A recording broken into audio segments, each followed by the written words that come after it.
Richard Dolan, caught using another fake source to sell another fake story. Richard Dolan lied. He has no classified information to share. If he did, he and whoever leaked it to him would face jail time. His source and the info he shared was fake.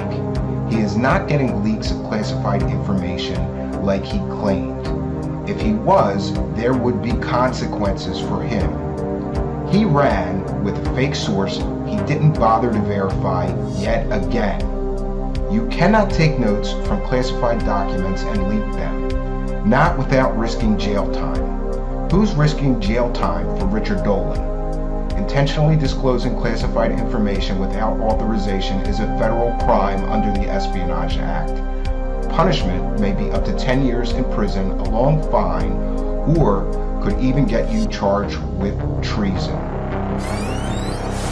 It came to my attention that at least one guy out there just thought, like, really just tried to rip into me over this. And it was brought to my attention, and I was like, what are you getting so worked up over here? Like, accusing me of leaking classified information and that I could, better get a lawyer and all of this. No, I mean, I didn't leak any classified information. This is all third hand. This is apparently from the classified portion of the UAP report. No, I mean, I didn't leak any classified information. This is apparently from the classified portion of the UAP report. I didn't leak any classified information. So maybe this will be something I will be diving into more in the future. I mean, I didn't leak any classified information. This is all third hand and a alleged description of what is in the classified document. I don't feel that what I did was wrong in the least. This is apparently from the classified portion of the UAP report. Doesn't mean that I don't have a moral compass. I like to think that I do. I want to share with you information that was leaked to me. I'm not here to say that that I know this is true. This is apparently from the classified portion of the UAP report. I was like, what are you getting so worked up over here? Like, accusing me of leaking classified information. I want to share with you information that was leaked to me just about an hour before I went live. This is apparently from the classified portion of the UAP report. One guy out there just thought, like, really just tried to rip into me over this. So maybe this will be something that we'll be diving into more in the future.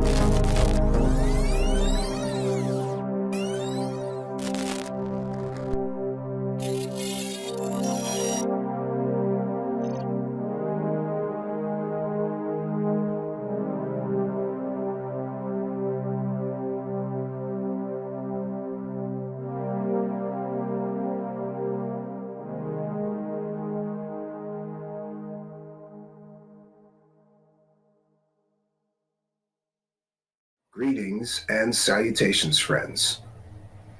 This will be the first in what I hope will be a series of deep dive videos.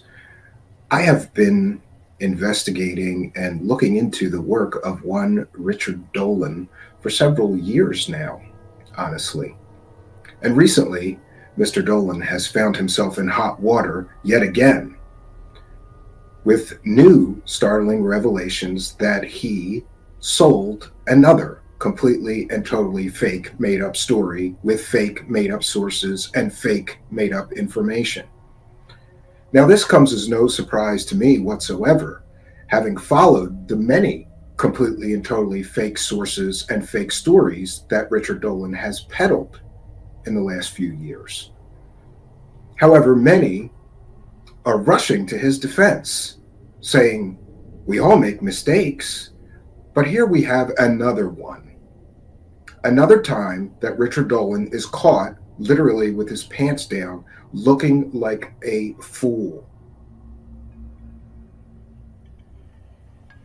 And what amazes me, I suppose, is the number of people who don't understand or know the history of just how many completely and totally fake made-up stories this man has peddled as true stories for the past several years.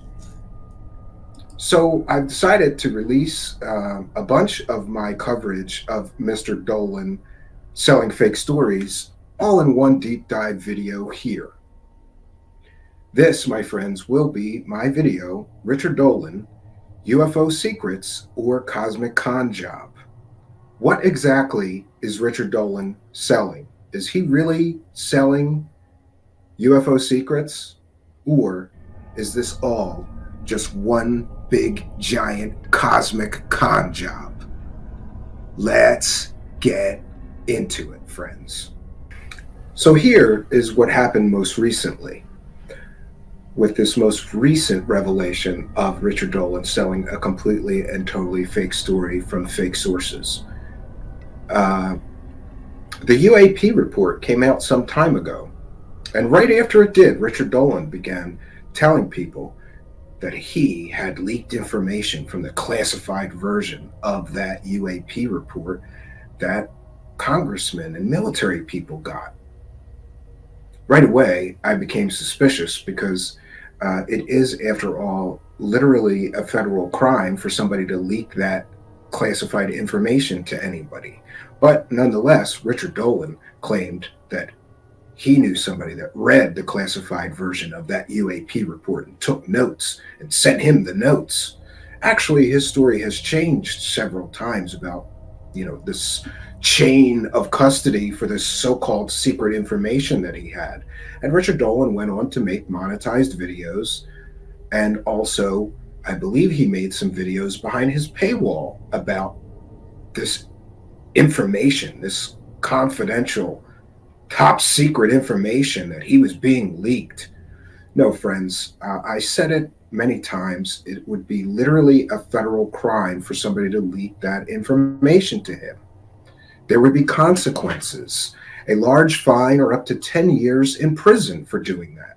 And I've asked the question, who is willing to risk 10 years in prison and a huge fine to leak Richard Dolan, of all people, secret, top secret UFO information from the classified version of the UAP report?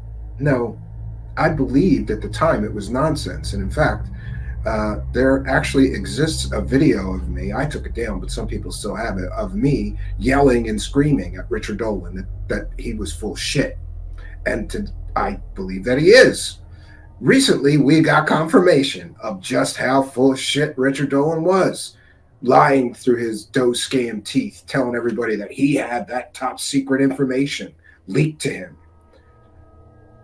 It's ridiculous that this man can get away with this for so long and maintain such a huge following in this thing. Now,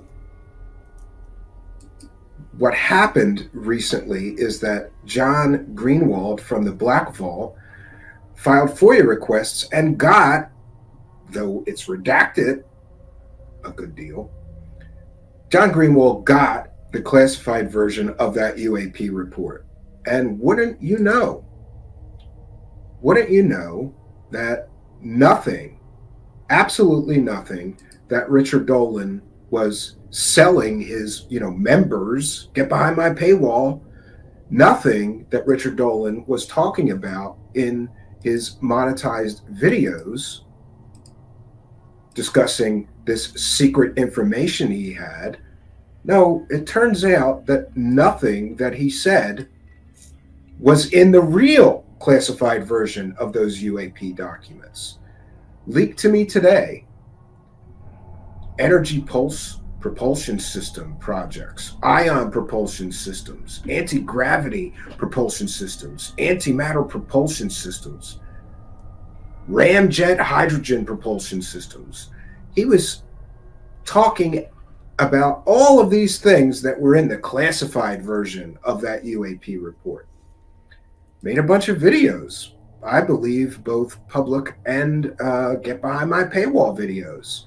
People very interested in this UAP report. So wouldn't you like to know the secrets of what's in the classified version of that UAP report? And I'm Richard Dolan, UFO historian and researcher, and I'm getting leaks, classified leaks, even though it would be highly illegal for anybody to leak me anything classified, and I should know that being a historian. No, Richard Dolan went on the internet and claimed that he was getting all the information of what was in that classified UAP report. And now, of course, that we have the real classified version of that UAP report, all 17 pages, nothing, literally nothing that Richard Dolan said was in the classified UAP report is actually in there. Richard Dolan ran with another fake source to sell another fake story. And while I understand that all men do for sure deserve a road to redemption, I just don't understand everybody rushing to his defense. Oh, well, he made a mistake. Apparently, he makes a lot of mistakes. But you know what's interesting is that people make mistakes in life. But the fact that Richard Dolan gets to profit tremendously from these amateur hour mistakes that he keeps making, remember, he's already made those monetized videos and made these fantastical claims. He's already gotten the money from saying that he had a leak of this classified document. He had somebody leaking him notes from the classified document. He's already made the money. And now here we are months later, and we get the startling revelation. Wasn't startling to me. I've caught him selling fake stories multiple times now. But we get the revelation that all of his information was completely and totally fake, made up nonsense. But remember, he's already gotten the money. Go on, get the money and run, Richard Doscam. That's how this game works, friends. These people sell these fake stories. They run around, hyping it all up, claiming that they have some sort of secret knowledge of this thing. People get behind their paywall. People click on their monetized videos. People buy their books, their documentaries, whatever. And when they get caught dead to rights, absolutely 100% selling and profiting from a fake story, what do? They do the cosmic con man shuffle. And they just shuffle off, and then they never discuss it. And interestingly also, nobody in UFO land usually has the courage when they're on a show or getting interviewed to say, excuse me, you sold this fake story, this fake story, this fake story.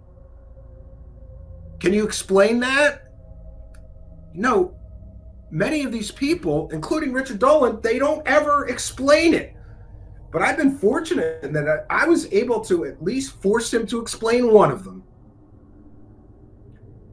And it's all included here in this deep dive. And to those people who are rushing to Richard Dolan's defense, saying, well, he made a mistake, and we all make mistakes, and we got to forgive him for that. Yet, how many times are we giving him a get out of a fake story card free? How many passes does he get selling a completely and totally fake story and making money, profiting from selling these completely and totally fake stories? How many passes does Richard Dolan get? No more from me. Richard Dolan, you are never getting a pass from me.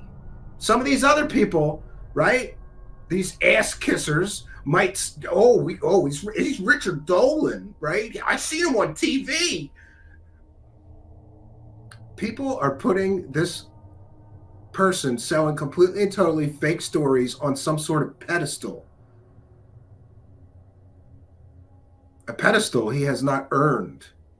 Based on what I have seen from his piss poor research, his ability to use and create, apparently, completely fake, made up, anonymous sources of information and then peddle that information for those UFO dollars.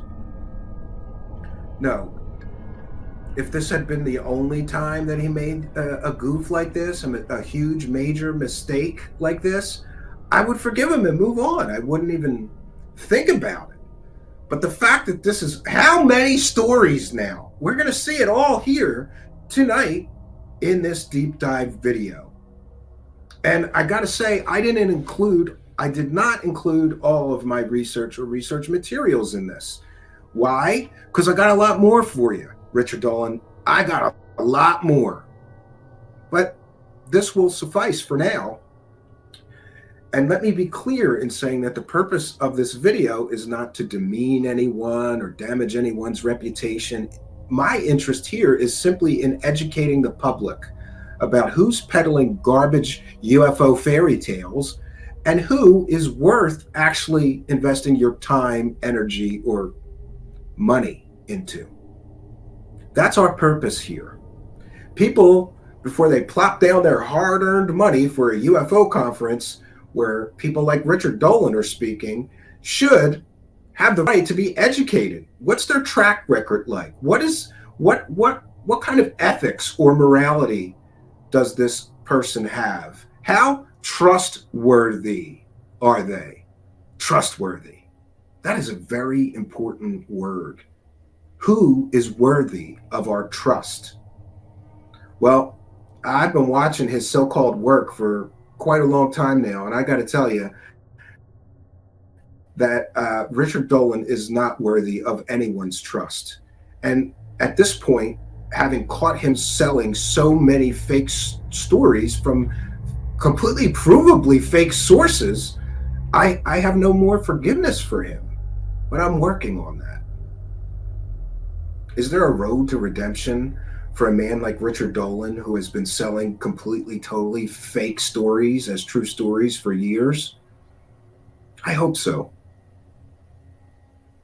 And I hope that he will think about these issues before he runs on the internet with another fake source or another fake story to peddle behind a paywall. I hope that you enjoy this deep dive. Let us know what you think in the comments. Is Richard Dolan selling UFO secrets, or is Richard Dolan a cosmic con job? This is a Truth Seekers exclusive deep dive into UFO huckster Richard Dolan. Let's get into it, friends.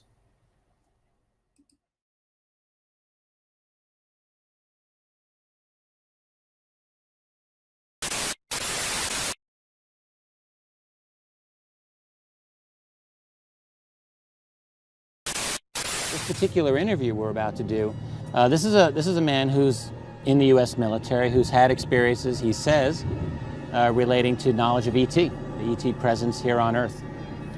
We know he is who he says he was. This is a man who's in the U.S. military. We know he is who he says he was. This is a man who's in the U.S. military. We know he is who he says he was. Is who he says he was. We know he is who he says he was. This next question comes from Stephen Cambion. He wants to know, how do you feel about your participation in this CIA deathbed confession interview? I'm unsure what that is, but many people keep referencing that in the comment section. Now that other researchers have proven, quote unquote, that man was not who he said he was and never worked for the military or CIA. Oh, wow. I guess I should get up on top of that one. I'll just say this. Look, I met him. I met his son-in-law. I got to know his son-in-law pretty well. This man had been a witness back in the 90s for Linda Moulton Howe. Yeah, maybe he was just pulling a yarn. I mean, the way it happened, look, I can't know before I go in to interview someone every single way it's going to turn out. You can't make me like apologize for if I make a mistake. I've made mistakes. What am I supposed to do? Go cower into a cave? Like it just happened. So this man, if that's true, I promise this because I actually didn't know. I wasn't on top of this. So I'll look into it. And if that's the case, I'll make my own statement. But the thing is, I never really knew what to make of it. I was asked in 2013, the very beginning of 2013, to interview this man. I was told he was an important witness. I'm like, well, okay. It was actually Linda's case, and I didn't want to take it, but the impression that I got, which turned out to be not true, was that Linda wasn't going to do it. Turns out Linda just didn't know that it was being done. I think she would have easily done it. So I went up there. He was in northern Minnesota, and I went with a few other people. I'll leave their names off. The late Ron Garner, who he's no longer with us, he was the one who really pushed this case. And I was like, all right, well, I'll interview him. I did my best to get on top of it. I met with him. He was a very sweet man. I thought he was going to die in front of me, like during much of this interview. His health was terrible. But I will tell you this. I spoke to his son-in-law, who was a theology student at the time. These are these are good people. And the son said, yep, I've heard this man's story for years. He's never wavered. So all I did was I interviewed him, and I did my best. Sometimes the best isn't good enough. I didn't go through a detailed background check of him. No, I didn't. So if it's been proven to be a mistake, then, well, these are the breaks. This is a man who's in the U.S. military. We know he is who he says he was. We know he is who he says he was. I didn't go through a detailed background check of him. No, I didn't. We know he is who he says he was. I didn't go through a detailed background check of him. No, I didn't. We know he is who he says he was. And look, I can't know before I go in to interview someone every single way it's going to turn out. You can't make me like apologize for if I make a mistake. I've made mistakes. What am I supposed to do? Go cower into a cave? Like it just happened. I didn't go through a detailed background check of him. No, I didn't. You can't make me like apologize for if I make a mistake. I promise this because I actually didn't know. I wasn't on top of this. So I'll look into it. And if that's the case, I'll make my own statement.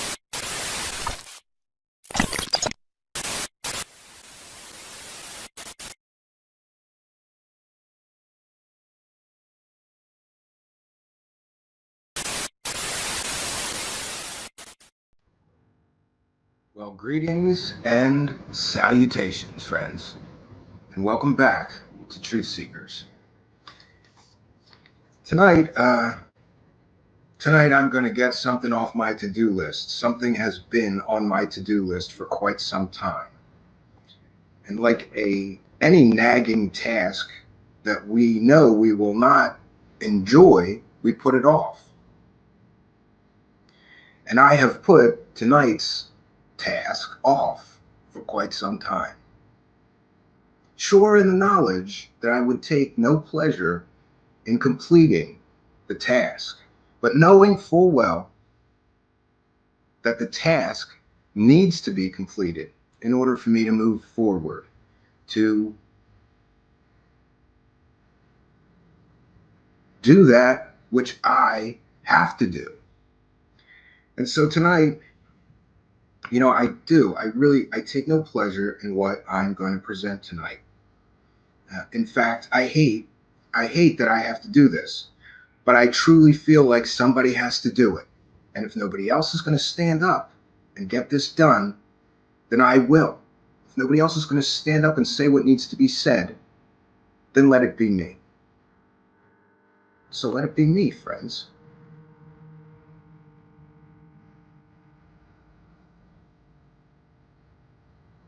Now,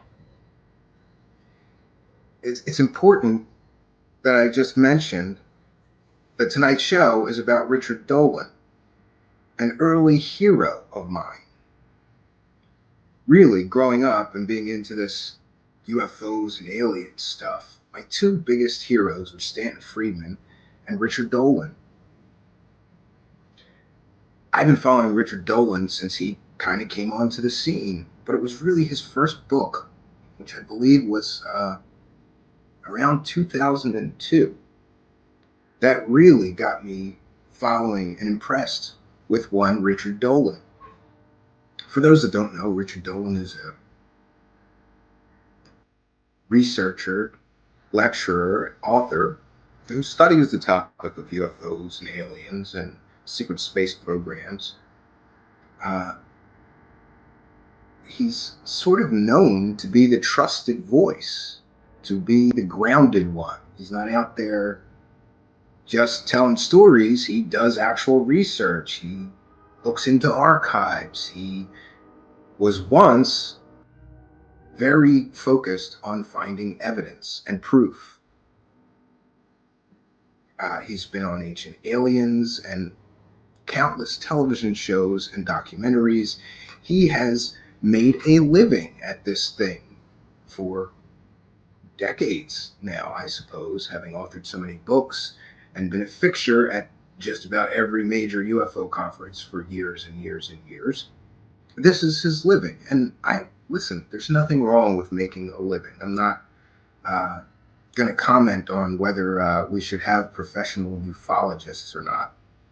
I think if there's value in something and people want to buy it, great.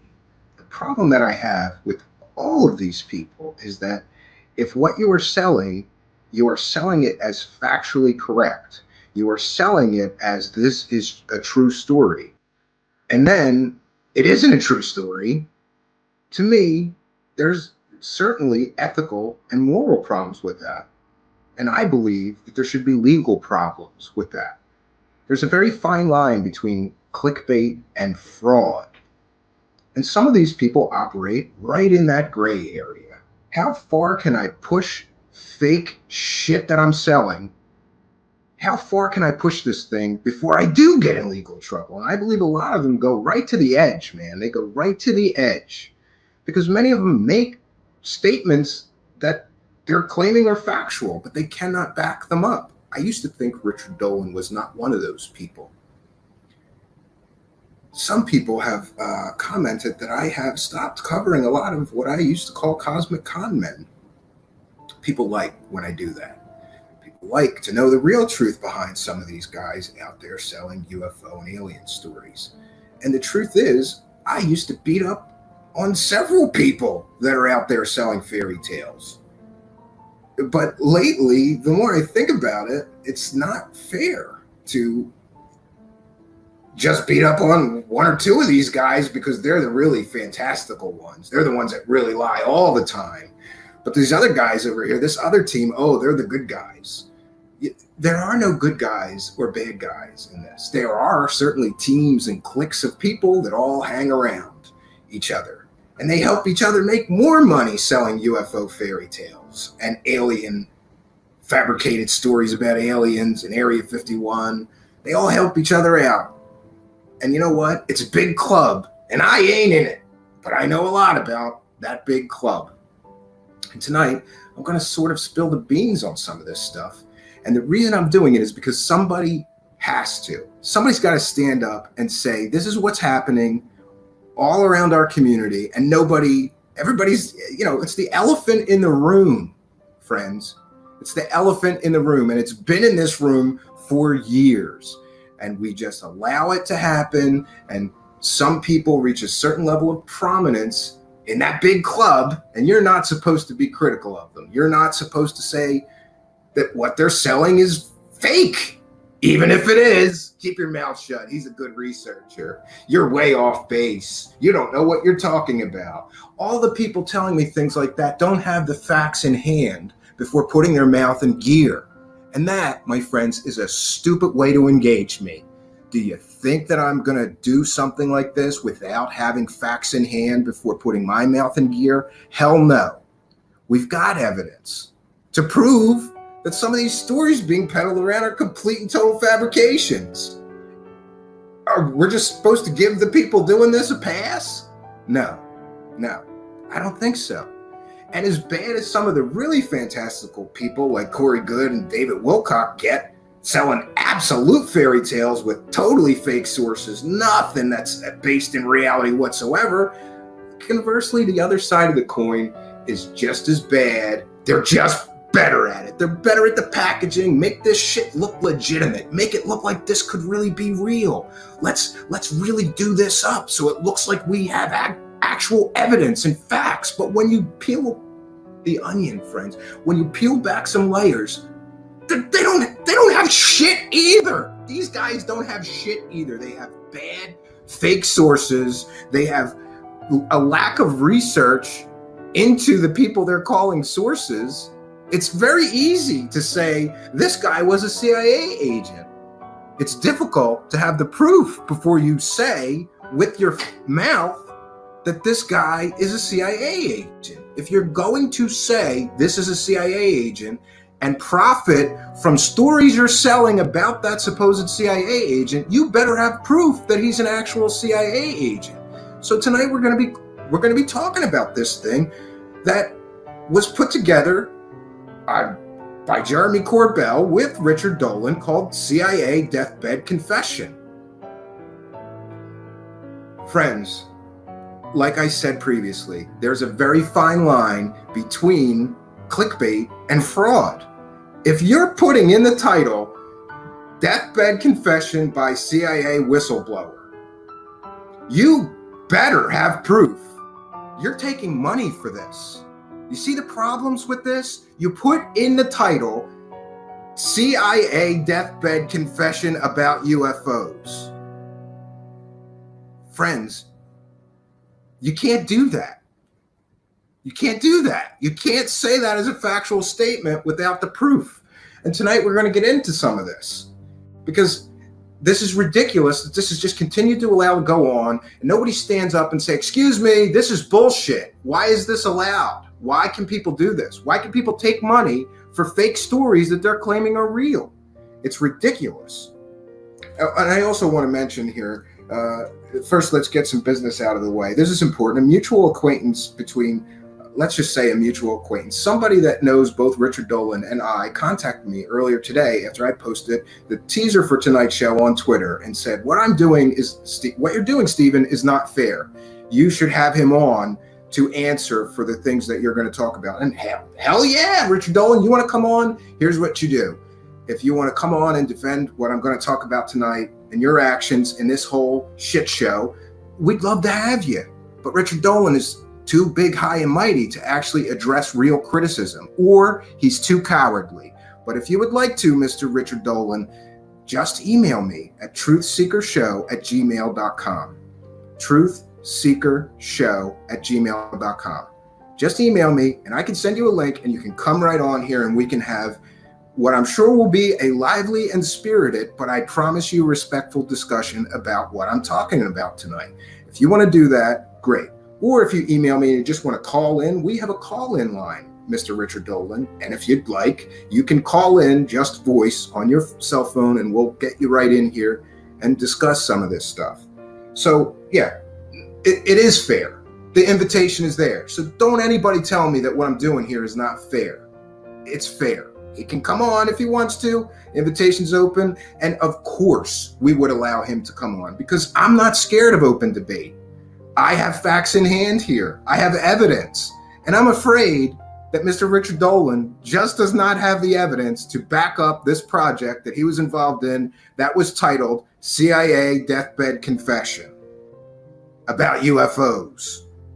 Okay? That's what I'll say starting. Now,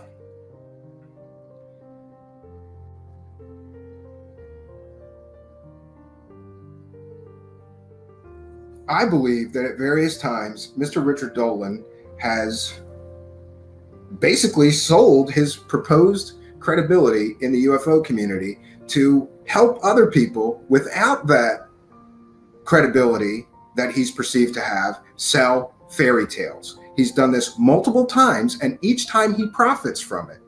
Hey, you need somebody to bolster your story, make people believe it might be real? Hire me, and I'll help. Folks, he has helped promote the Roswell slides. He profited from that, right? He profited from the Roswell slides. For those that don't know, the Roswell slides were supposed to be slides that somebody found of that alien body that crashed in Roswell. And for $50, I believe it was $50, it might have been $25, I can't remember, but there was a big pay-per-view. And it was held in Mexico City, Mexico by Jaime Maussan, the king of fake alien UFO stories down in Mexico, for those that don't know. And why are you, Richard Dolan, working for the king of fake UFO stories down in Mexico? I mean, that's a fair and respectful question, Mr. Dolan. Why did you allow yourself to be hired by somebody who has a proven track record of showing people hoax after hoax after hoax after hoax and profiting off of hoaxes constantly? Constantly, Jaime Maussan. All he does is fake stories and hoaxes. You knew that, but you allowed yourself to become involved with this Roswell Slides event, right? And you were hired to go down there and be a speaker. You profited from the Roswell Slides. Turned out the Roswell Slides were completely and totally fake. It wasn't an alien. It was a mummy taken in a museum, right? And Richard Dolan, hey, good job distancing yourself from this shit show called the Roswell Slides. You did that, right? You participated in that. Later, you said you never believed. You never believed that that there was substantial proof there, right? You tried to distance yourself. You tried to somehow squirm your way out of taking the money and helping promote that hoax. You know? And later, you commented on somebody's radio show. You were shocked and amazed, right? That somebody would have the audacity to be angry at you for participating in that hoax. Hey, Richard Dolan, maybe you don't understand this, but some people shelled out their good, hard-earned money on that hoax. Some of them, and I've talked to them, did it because you were involved. Well, Richard Dolan's involved with this. There must really be something to it. That's what I'm talking about you selling your perceived credibility to the highest bidder of people selling fairy tales. That's what I'm talking about. This is my opinion and speculation that this is what you do. I'm entitled to my opinion. And by the way, Richard Dolan, everybody is entitled to their opinion, okay? And everybody should have their place at the table. Yes, Mr. Richard Dolan, even me, because I'm bringing up valid points here. I'm not being incredibly disrespectful. And by the way, I have to say, people like when I spit venom. People want me to lose my shit and start screaming at you, Richard Dolan, but I'm really going to try my best to get through tonight and be as respectful as possible to somebody that used to be one of my heroes. And that's another point I'd like to make. Friends, it doesn't feel good when your heroes let you down, okay? And I'll be the first to admit, do I have an axe to grind with Richard Dolan? Yeah, you were one of my heroes, Richard Dolan. I respected you. I loved your books. Growing up, I thought, finally, here's a guy with evidence and research, and he's not just out there selling fairy tales. Or are you, Richard Dolan? Or are you? Because as time went on and I became a little more knowledgeable about these subjects myself and more confident in my own investigative abilities, I learned that you, sir, are probably no better than any of those other UFO hucksters, people selling alien fairy tales out there. Okay? So that's where we're at. That's where we're at. And you know, we have a lot to get through. I'm going to try to get through it. So we've made our point about him selling his credibility to the highest bidder, and it's not just the Roswell Slides that he did this with. He also worked with Jeremy Corbell to help promote the Jeremy Corbell Bob Lazar movie, which was filled with lies. And listen, Mr. Dolan, if you ever want to debate me on the Bob Lazar case, actually, I'd like you to debate me and one other person, Dan Bankert, on the Bob Lazar case. You're running around helping this guy selling a UFO documentary about Bob Lazar that's filled and filled and filled with lies, fabrications, half-truths, and bullshittery, right? That's what you're doing. Why are you doing that? You're doing that because it's a big club, right? And I ain't in it, Richard Dolan, so I can say whatever the hell I want because I have nothing to lose here from telling the truth. But you and some of your associates have a lot to lose. You know, those monetized videos, those speaking engagements at UFO conferences, those documentaries you like to make and sell, those books you guys are always hawking. I don't have a financial motive. I don't have a horse in that race. I have nothing to lose or gain from telling people the truth. But tonight, we're going to do that. So the Bob Lazar case is yet another one. Another fake story Richard Dolan is involved in. And the latest and my favorite, the Admiral Wilson documents, who Richard Dolan claimed in a post the UFO leak of the century. Of course, later, Admiral Wilson comes out and says, this is all the work of fiction. None of this happened. But does Richard Dolan apologize? for selling that fake story? Of course not. Now he's doubling down, basically implying that an admiral is lying. For what reason, Richard Dolan? Again, he does not have a financial motive. Admiral Wilson has no financial motive. There's nothing that could be considered classified in those documents. He has no reason to lie. He has no financial motive. But people like you and Eric Davis do have a financial motive. You do have a financial motive to keep this fake story alive. Admiral Wilson doesn't have a financial motive to keep the story alive or kill it. He doesn't care. He's a retired guy, right? Doing his retired thing down in Florida, I believe. Another fake story. Totally fake, busted story that Richard Dolan heavily promoted and made money off of. You know, if he's covering this in monetized videos, he's making money selling fake stories. You made money, Richard Dolan. That's a factual statement. You made money selling fake stories multiple times now. And no one can dispute that. Now, each time you get caught, you can slither away like it didn't happen and pick a new subject to try to run with and sell. But it's not going to get easier for you to do that from here, Richard Dolan, because people like me are waking up. People that used to believe that you were telling us the truth. People that used to trust you are no longer trusting you. People that used to really care for you, people close to you, are patting you on the back like you're doing a good job. They're not your friends, Richard Dolan. They're not your friends. They're your fans. There's a difference. Richard Dolan, I would be a friend to you. I would check you when you do wrong because I care about you and I don't want to see you continue down this dark and dangerous path of just selling anything to keep going. And here's the problem. Richard Dolan has to keep going. Some time ago, he decided he was all chips in on this UFO thing. He cannot stop now. He's got to continually find more content constantly about UFOs and aliens to keep his thing going. And what happens if he doesn't? I don't know. But he's got a motive to continue selling stories. And the truth is, friends, there's not enough actual evidence out there. There's not enough actual facts out there for him to keep going like this. He can't keep this up. So he's got to throw in some fairy tales to keep the thing going. Now, I mentioned the Roswell slides and how he was so shocked and amazed that everyone was so upset about his participation in the Roswell slides. And listen, it wasn't just him. It was Don Schmitt and a few other very reputable, credible people. To his credit, Don Schmitt did come on my show, my previous show, and explain what happened, and apologize and attempt to, move on from making what was a terrible mistake. And I give Richard Dolan the same opportunity. Don Schmitt was man enough to come on my show and explain why he was instrumental in perpetrating a hoax. Was he, the guy doing the hoax? No, but he lent his credibility to the hoax. He got behind it. He got involved in it. He went to speak there, He helped promote it, which is exactly what you did. I didn't hear an apology from you. I didn't. I'm sorry. If I missed it, somebody send it to me. I didn't hear an apology from Richard Dolan on this. And now, friends, we're going to hear what he has to say about his participation in the Roswell slides. And I think you're going to be a little shocked, because I was. He can't believe why people are pissed off. Hey, Richard Dolan, people paid good money, right? What did it cost to get into the actual conference, right? Wasn't that like $100? I don't know.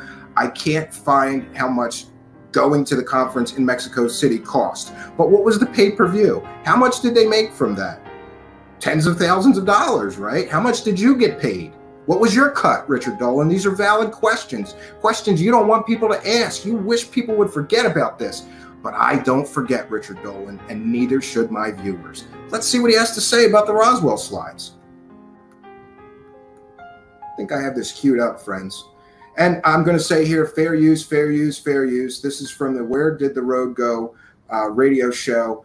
I think they do good work. You should support them. I don't think they would mind me using a segment of their show, but we're using this segment of their show for education purposes. This is a transformative work. We're going to be commenting and discussing the clip that I'm going to play. This is the definition of fair use. So here we go. This is fair use. Richard Dolan on this radio show talking about his participation in the Roswell slides. I will simply tough it through until people kind of forget it or back burner it, and I can go on doing what I do. Sorry, that's not Richard Dolan. Here I'd comes like Richard to add, Dolan. One of the more interesting things about this whole event was the reaction. And I really want to say venomous reaction against some of the people involved. Some of which was against myself. A lot of it was against Don and Tom, and a lot of it was against Jaime Maussan. Yeah. Oh, geez, I can't believe that people were so upset that I helped sell a hoax, that I helped perpetrate a fairy tale that somebody made money off of that was completely and totally fake. Why is there all this venom? I don't know, Richard Dolan. Maybe people are pissed off because they trusted you, or they once did, right? But with each thing like this you do, you degrade any credibility you have left. It's circling the drain. It's circling the drain, Richard Dolan, and you don't see it, and your friends aren't honest with you and telling you this is what is happening out there. This is why your numbers are dropping. This is why people aren't tuning in so much to hear what you have to say. This is why your words hold so much less weight than they did, say, 10 years ago. Let's continue with this. As if this was some kind of apocalypse for the UFO research field. And I mean, the fact is, when you go through the history of this field, there have been controversies from the beginning. And that makes sense because this is inherently a difficult subject. It's inherently a mystery. And if you're going to research a mystery, you have to be willing to go in, and sometimes you're going to get it right, and sometimes you're not going to get it right. Okay. But when you don't get it right, you apologize and explain. And I don't believe that you ever adequately did. This is the only example I can find. Of course, I didn't listen to, 4,000 hours of your streams to try to find what you said. But, I don't understand Richard Dolan being like shocked and amazed that people were upset with him. Yeah, Richard Dolan, people were really upset. And you know what? Largely, I think they forgave you. But you did. Then you do it again with the Bob Lazar bullshit case, right? Then you do it again with this CIA deathbed confession case. Then you do it again with this Admiral Wilson leaks case that's fake. How many get out of fake story cards does Richard Dolan get? Why do you keep getting a pass on doing this shit? To penalize someone or to call them out as someone unethical or someone who really should not be in the field anymore as a result of something like that. And this ended your career, didn't it? There were people out there who actually... Yeah, look, him and his buddies are here laughing. Like, well, you got away with it, Richard Dolan. This didn't end and this ended your career, right? And everybody's laughing. Congratulate. They should be patting him on the back. Congratulations, Richard Dolan. You got that speaking conference fee. You got those monetized videos, right? You got all that money for this hoax. And you're getting away with it. It didn't end your career. You're going to keep rolling on, selling more UFO stories. And, is it ethical? Richard Dolan, you mentioned ethics there. Is it ethical for you to take part in a hoax? Is it ethical for you to help a hoaxer sell a fake story and make tens of thousands of dollars from people? Is that ethical? You're upset because people said it wasn't ethical for you to do that? Maybe Mr. Learned college guy should go back to college and take a college level ethics class. If you can't understand why people said that what you did was unethical, you need to take an ethics class. Maybe you missed that class, Richard Dolan. I don't know. Said, well, Dolan's career is over. And I'm like, really? My career will be over when I decide I don't want to do this anymore. Thank you very much. And I think Don and Tom can say the same thing. But no, this obviously a kind of histrionic overreaction that some people had. It's life, and you just move on, and sometimes you get it right and sometimes you don't. Yeah, sometimes you get it right. Sometimes you don't. Did you give the money back? Richard Dolan, when you get it wrong, do you give all the money back from the wrong cases that you're involved in, that you're making money from? Because that would be the ethical thing to do too, right? I believe that would be the ethical thing to do. Did you give the money back? I just can't believe that he's so surprised, that people are surprised. He's so surprised that people are upset with him, okay? Now, friends, we're going to move on to the meat of this thing, and that is the CIA deathbed confession. Now, listen, friends, I was going to do a huge deep dive on this CIA deathbed confession some time ago.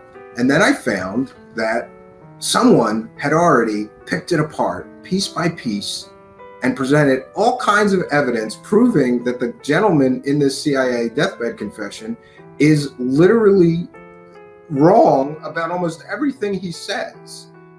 It's an incredible debunk that was time-stamped. Now, I want to also mention one other thing. The person that did the debunk was Dan Bankert. He took the time to timestamp, so that each time the person was talking about something, he timestamped and showed why the guy was lying. Jeremy Corbell, I believe, was so pissed at Dan Bankert's debunk of his fake story here that he, right after Dan Bankert posted the debunk proving all this stuff that the guy was lying about, Jeremy Corbell changed the video. He took some of the video out so that the video would I believe, this is opinion and speculation, but it's no coincidence that he did this right after the debunk was posted by Dan Bankert. Jeremy Corbell changed the length of the video to make it really a lot harder for people to follow the debunk.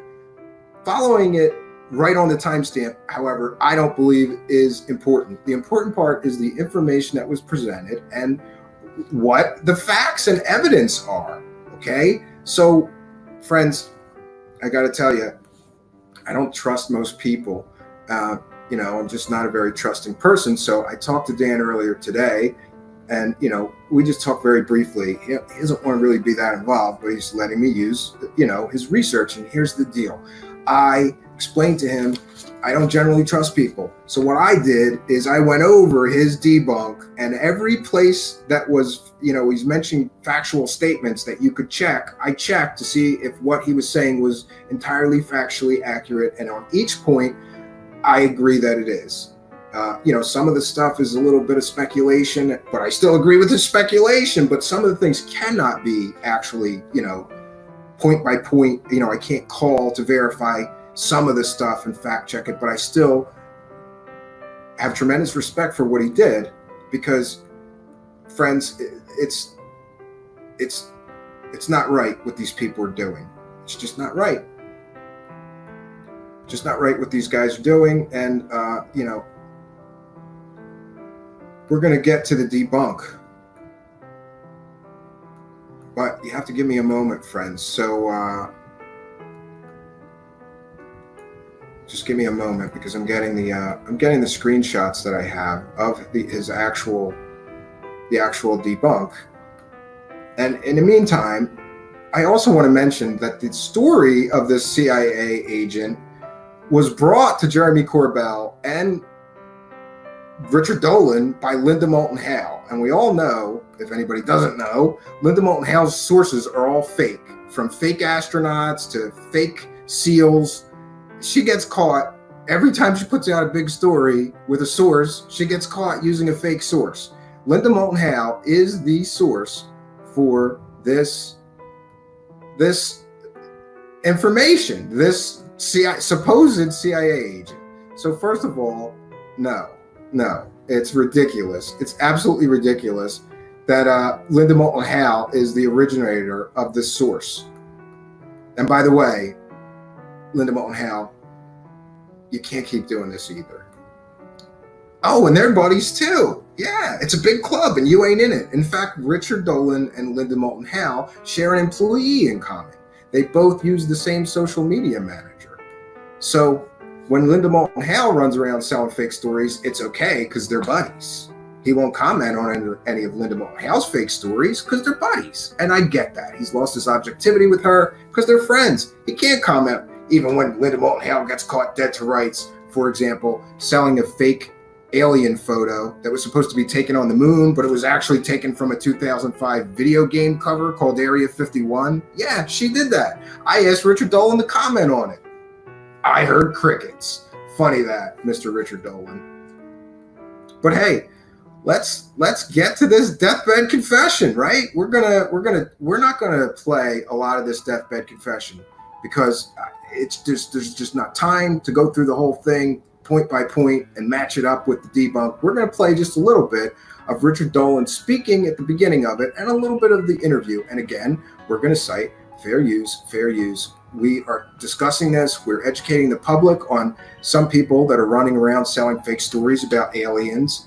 And some people need, the public deserves to be informed and educated that some people are running around selling fake stories about CIA agents that aren't really CIA agents, talking about UFOs and aliens and stories that there is no factual evidence to support, but people are selling it as a factual story. Hey, here we go. We're going to play Richard Dolan talks right before the interview. And, I'm playing this because I had a problem with some of the stuff that he said, even in the introduction to this, because he makes these statements as if they're 100% factual. We're going to skip the part where Richard Dolan speaks, because you heard what I was saying. He makes statements like aliens are visiting Earth, as if those statements are factually correct, and he's already got the proof of that, but he never provides the proof. Then we get to the actual interview, and again, Richard Dolan and Jeremy Corbell are putting this out there that this is a CIA agent on his deathbed giving a confession, his deathbed confession about UFOs and aliens, right? And the gentleman is using terms that no military man would use, but that's just part of the reason that the guy's fake. And we'll get to the proof, but first let's take a listen to some of this.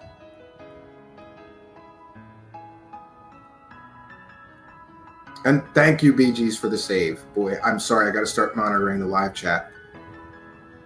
I went through the signal training course, and at that time, I went through the radio teletype course, and also the cryptography course, crypto. They had 5 instructors that were getting out of military service, so they pulled the top 5 students, and I was 3rd in class. And here's just a note. Every one of these whistleblowers, it doesn't matter which whistleblower, the fake whistleblowers always make themselves the hero of the story. Yeah, he took a cryptography course and he was 3rd in his class. Okay. And I just want to say, while we're watching this, Richard Dolan, you know what? In the beginning of this, you said this man was in the military. We have verified he is who he says he is. Richard Dolan, you said that, not me. You made that statement. We have verified he is who he says he is. He was in the military, right? And the title of the video is CIA Agent Deathbed Confession. So I guess you verified that he was actually in the CIA, as well as verifying his military credentials, right? Because in the beginning of this video, you said, we have verified he is who he says he is. Richard Dolan, did you really verify him? I have my doubts. As an instructor. Now, were you at this time also working yet for CIA? No. Not yet? No. After one day, my boss came to me, and he... Notice he said boss. Dan Banker correctly pointed out in his debunk that a military man would not say boss. A military man would say, my sergeant, my colonel, my major, whoever their superior was has a rank, and that's how military men talk. This man is saying my boss. That's how a civilian talks. Perhaps a civilian whose only real world experience in the world was working in a supermarket would say my boss and not my sergeant, my corporal, my colonel. It's a very subtle thing, but it's important. Said, how would you like to, make some extra money? And I said, oh, money is good. So he's explained to me that he could put it through, would have to get a top secret White House Q clearance. Dan Baker makes another excellent point in his debunk. This gentleman basically says that he got a Q clearance overnight, and the next thing he knew, he was on top secret bases.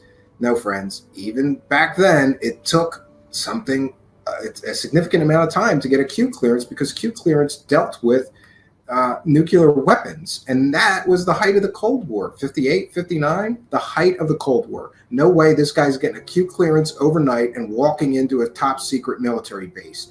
That is completely and totally factually wrong. There's no way this can happen, Richard Dolan. And you're supposed to be a historian. You studied the Cold War, Richard Dolan. Did you not catch that? Why did Dan Bankert have to catch it? Why do I have to catch it? Why didn't you catch that? There's no way he's getting a Q clearance and the next day showing up on top secret bases. For the job, you know. And I thought, boy, must be a pretty exclusive thing, you know. And I said, well, what is this? And he said that I'm director for the CIA for Eastern United States. Yes. So somebody that just joined the military just so happens to join the U.S. Army, and his boss, he's supposed to say my commanding officer or my sergeant, whatever, just so happens to be the head of the CIA for the Eastern United States. What a stroke of luck. How fortunate for this young man to get to join the Army, and suddenly his boss or commanding officer is the head of the CIA. Richard Dolan, you're a history professor. Did you ask him the name of his commanding officer? Did you check that his commanding officer was real? Or did you just accept this man's fake story? You said that he is who he says he is. You know, a little corroboration would have went a long way. Get the name of his commanding officer, do a FOIA request. Can we see your FOIA request, Richard Dolan, for this story about this gentleman or his commanding officer that was supposed to be the head of the CIA? That would be good. You know, you're supposed to be this great researcher, this learned man with a history degree, right? I don't have a history degree. Dan Bankert doesn't have a history degree. How do we catch? How are you not catching this stuff? How are you not doing the work that needed to be done before you sat there and participated in this? It's your reputation on the line, not mine. It doesn't matter to me that you did this, except that you let me down and you were once my hero. To that extent, it matters to me, but it's not my reputation. It was yours. You had the responsibility to vet this man, to do a FOIA request, to ask for his DD-214. Do you have that, Richard Dolan? And I said, oh, I didn't know that. And he said, you weren't supposed to. After about 6 weeks, my security clearance came through. There we go. After about 6 weeks, my security clearance came through. Richard Dolan, you're a historian.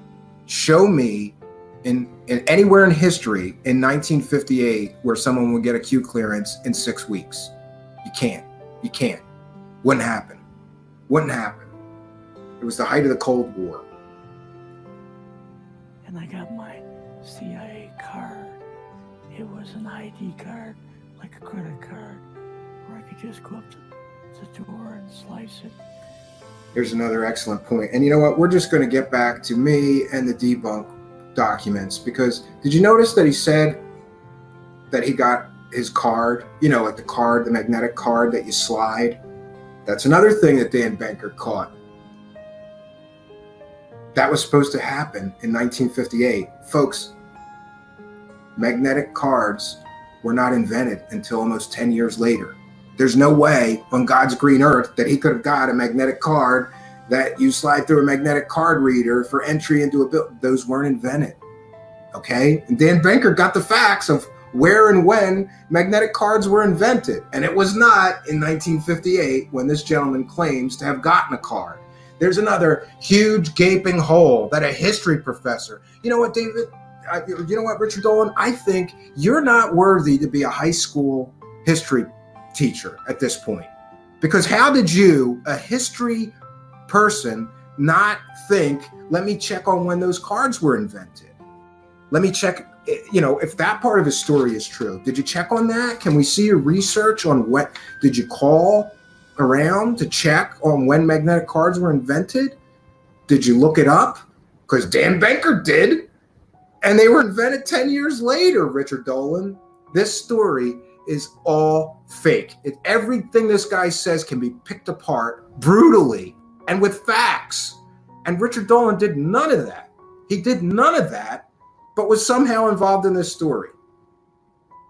I've said I believe that he was only involved. Here's Richard Dolan's job in this story. Sit there and ask these questions, and we're going to ride off of your credibility, and people are going to believe this is real because you're involved. That's what I believe happened. That's my opinion and speculation, and I'm entitled to it, Richard Dolan. Now, we're going to get to the debunk files, and there's a treasure trove of debunking this bullshittery, courtesy of Dan Bankert. And listen, I mentioned I was going to do some of this work. Then I remembered from looking at the video comments that he had already done this. Right? So I kind of went, well, I'm just going to go after Dan and make sure that, the things that he's got here is correct. And I got to tell you, I wasn't able to find anything that didn't jive with reality at all. In fact, everything that I found in this debunk turned out to be factually correct. Everything that I checked, and I checked as much of it as I could. And, there was some delay about this because, it takes time to go through and try to figure this stuff out. I did my best to try to do that. We're going to try to find the debunk. Going to have to excuse me for a second here. I have all the screenshots somewhere here. Okay. Oh boy, we get to start right at the beginning, courtesy of Dan Bankert. Okay. We're going to go through this quickly. I'm going to share the screen and just read it, and we can discuss afterwards. I apologize to the live chat for my lack of interaction tonight, but we got a lot to get through, and I think it's best if we plow through this stuff, and then I will devote my full attention to you. I promise. Okay. So here's the first part of the debunk, and again, Dan Bankert took the time to timestamp all this. You know why? Because he wanted people to be able to listen along and read what he had to say about this story the whole way through. To his credit, it took a tremendous amount of time to do this. And you know what his reward was for that? Slimeball, Jeremy Corbell, changing the video to throw people off because Dan Bankert got it so right. And you know what? Good for you, Dan Bankert, for doing this. And you know what, Richard Dolan? You should go call him and apologize to him.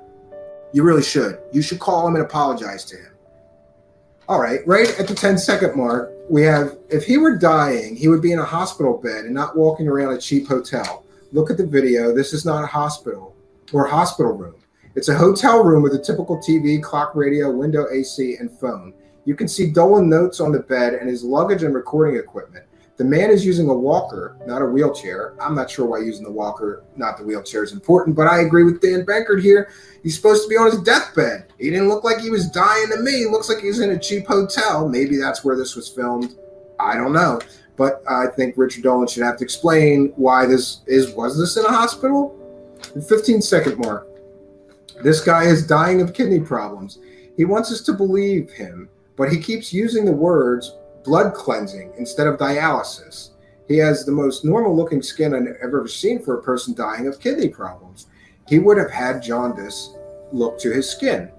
This is obviously not a deathbed confession, really. At 45, that's why I'm going along with the interview at this time. Yeah, because he says he's dying. Okay, at 55 seconds, again, Richard Dolan, you're supposed to be an historian, right? You studied the Cold War. Military career. This gentleman said, I was drafted into the military. And I went back to check that he actually said drafted. Yes, this gentleman you're interviewing says, I was drafted into the military, U.S. Army. Born 1936, he would have been 17 when the Korean War ended in 1953. Dan Bankert, there's some history and factual evidence for you, Richard Dolan. You're supposed to be the historian. Why does Dan Bankert have to point this out to you? Congress passed the Universal Military Training and Service Act in 1951 to meet demands of the war. It lowered the induction age to 18 and a half and extended active duty service commitments to 24 months during the war. So it's impossible he was drafted, as he was too young for the Korean War and too old to be drafted during the Vietnam War. There you go, Richard Dolan. Why didn't you put those pieces together? Or did you know that this guy was a fraud? There's so much evidence that this guy was a fraud. Let's see. At 1 minute and 10 seconds, I was sent to the Signal Training Center instead of the Army Signal Corps. Yeah, it's not called the Signal Training Center. It's called the Army Signal Corps. And anybody that was in the Army would call it the Army Signal Corps and not make up some term for it, okay? It's as if this gentleman was writing, or I'm sorry, it's as if this gentleman was reading from a script that somebody that never served in the military wrote for him. Again, that's my opinion. That's my speculation. But it's a safe bet considering all the mistakes this man made using military terminology. Okay. 116. What year could this have been? Reply 1958. That means he was 22 years old at that point. That's at 116. 130. I went to the radio teletype course, also cryptography, crypto course. They pulled the top 5 students to be instructors. This is possible, but not unheard of. Yeah, and I agree. And by the way, Richard Dolan, there's military records. If he had attended a cryptography course, he would have a certificate. It would be in his DD 214 that he attended the radio teletype course, or whatever it's called, and also the cryptography course, and that he became an instructor would certainly be in his DD 214. Where's the DD 214, Richard Dolan? You said, we have verified he is who he says he is. You said that, Richard Dolan, about this fraud. You said that. You have the burden of proof to prove your statements that you made as if they were factual are real. Okay? Where's the DD 214? All of this stuff would be on that, Richard Dolan. I guess you checked it. Can't wait for you to email it to me and make me eat my words. Okay, at the 2-minute mark, after one day my boss came to me, he would have used the term my sergeant or my commanding officer instead of boss. And that I certainly agree with. Okay, at 2:10, he, the boss, said, how would you like to make some extra money? And there would be no extra money for an enlisted man doing work with any 3-letter agency back then. So there we are, friends. This is just the first one. This is just the first one. We got more for you, Richard Dolan. We got more for you. We got more for you, Richard Dolan. Come on. I cannot believe that you sat there and said this man is who he says he is. We have verified that. I don't think you did a very good job verifying he is who he says he is, Richard Dolan. In fact, I think that you did a terrible job. A terrible job. All right, friends, we're gonna try to plow through this, and I'm gonna go a little faster so that we can get through it all, because I want it all to be in this stream. Yeah, I want everybody to be able to see this. Come on.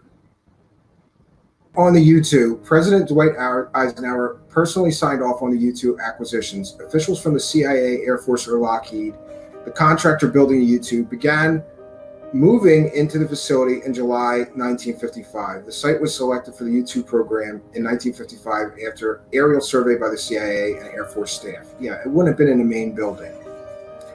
At 13, and a model of the SR-71. The Lockheed A-12 was a reconnaissance aircraft built for the Central Intelligence Agency by Lockheed's famed Skunk Works, based on the designs of Clarence Kelly Johnson. The A-12 was produced from 1962 to 1964. This guy acts like this all started in 1958 and happened very quickly. He got his Q clearance in 6 weeks, and he was at the top secret base.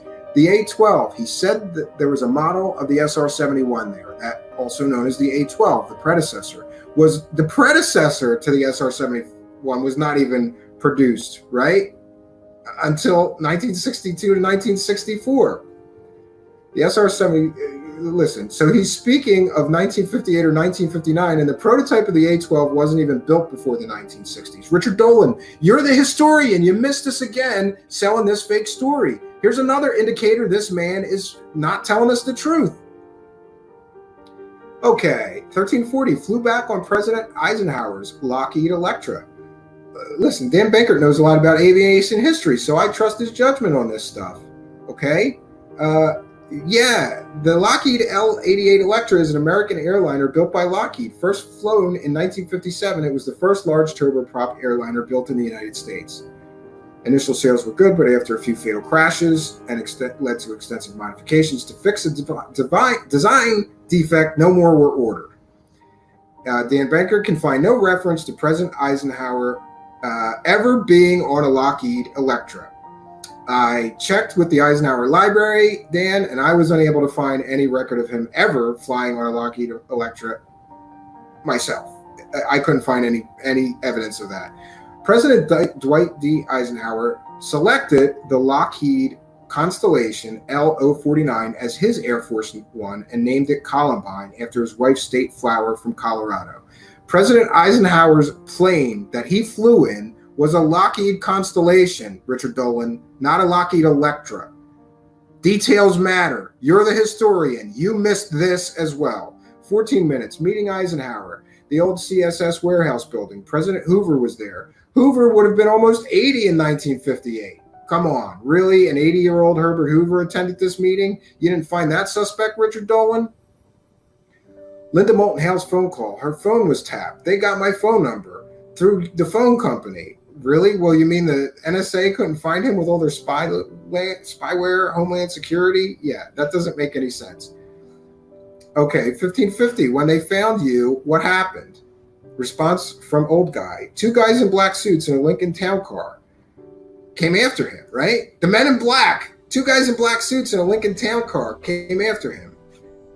Well, there's a problem with that because at the time that he said this has happened, 2 men could not have been used from the government using a Lincoln Town Car because the Lincoln Town Car was stopped in 2010 and 2011 was the last released model. By this time, the government had long converted to bulletproof large black SUVs. So here he is lying that the men in black were in black suits and a Lincoln Town Car. Government workers were not using Lincoln Town Cars at that time. They were using black SUVs all across the government. Did you miss that as well, Richard Dolan? And friends, it goes on and on here. This CIA deathbed confession is riddled with problems that even an amateur could pick apart and destroy. But it didn't stop Richard Dolan from selling this story. No, friends, didn't stop him. He's the historian. You should just trust him that what he's telling you, especially when he says, hey man, I checked this guy and he is who he says he is, then why is he making all these amateur mistakes? It does not make any sense.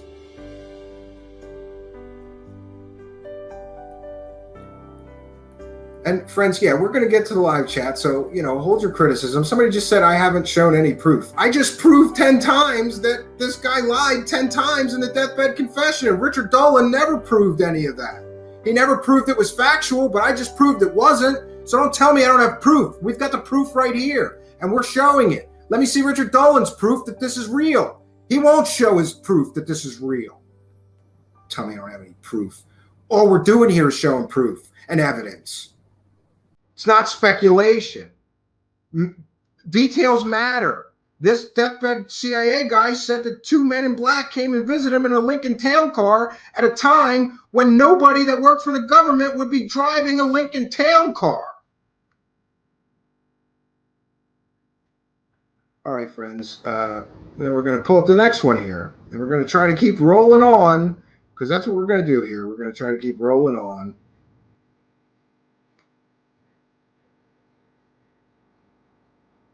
All right, we did that one. I think there's only a few more to go through. And we might have missed one, but that's okay.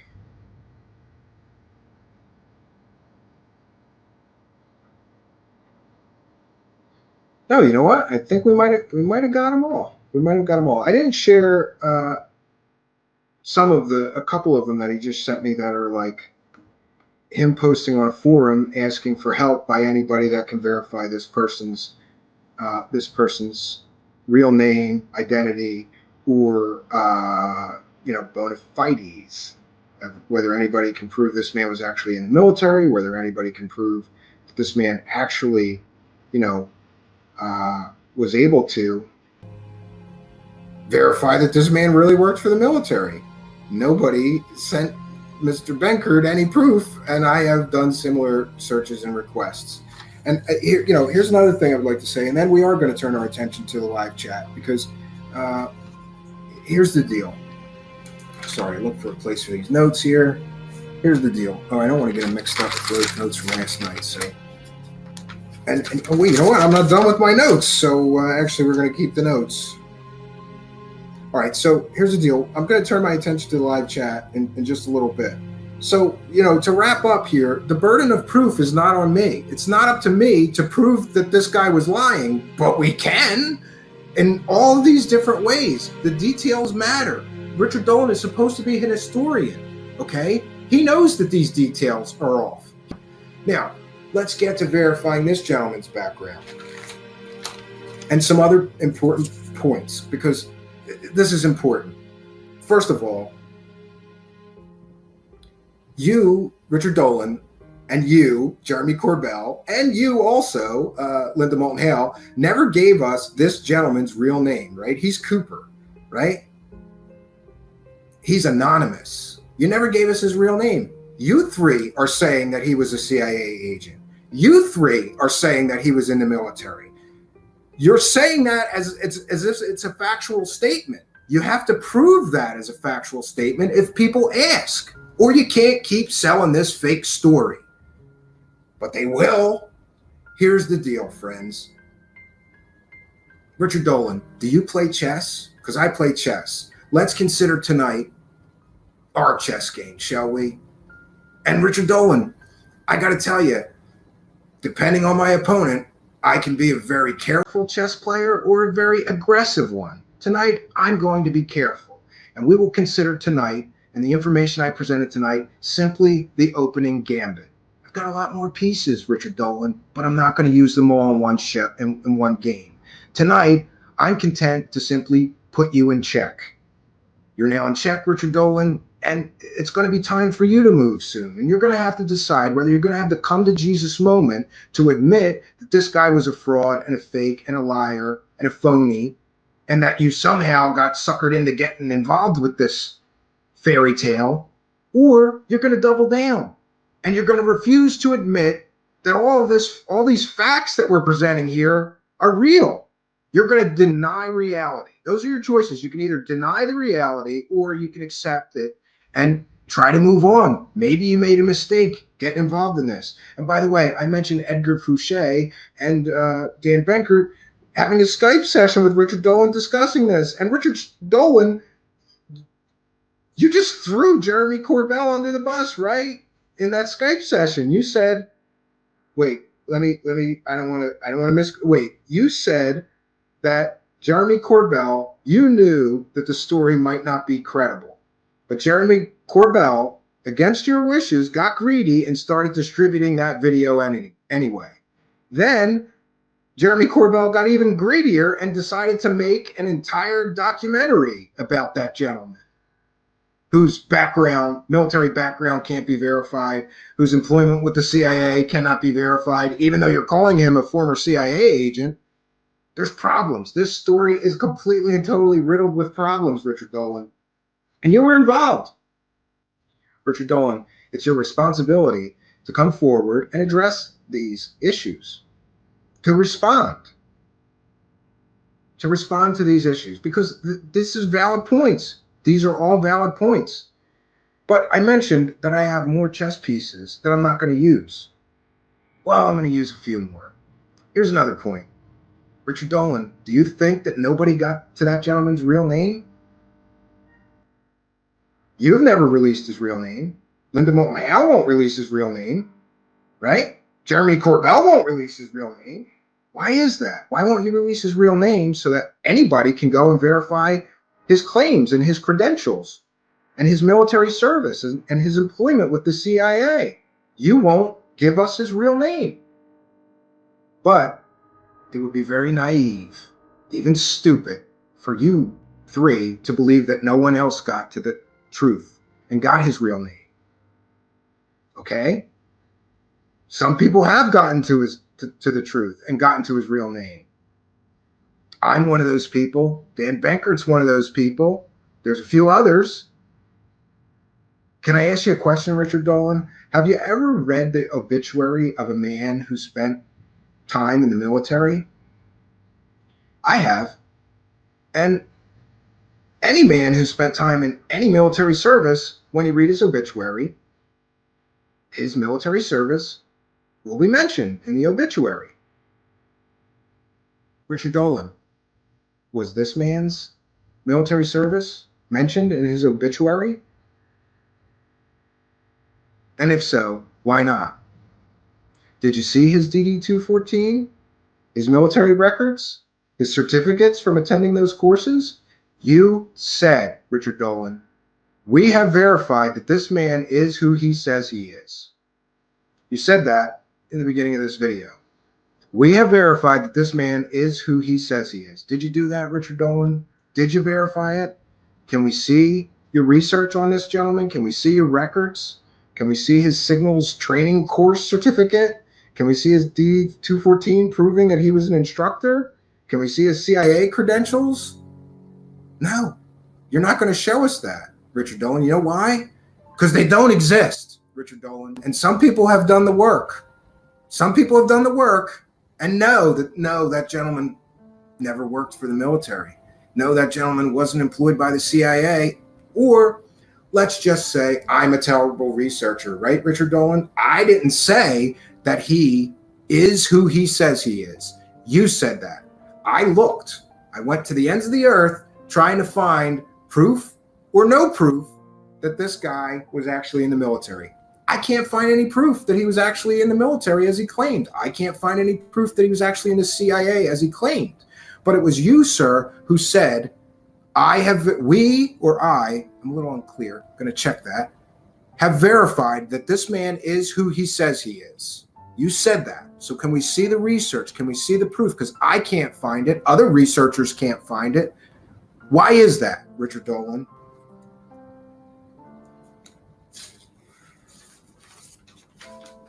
You know, and Dan Benkert to his credit, is a serious researcher, and he doesn't try to take credit. He doesn't want credit. He doesn't even want spotlight.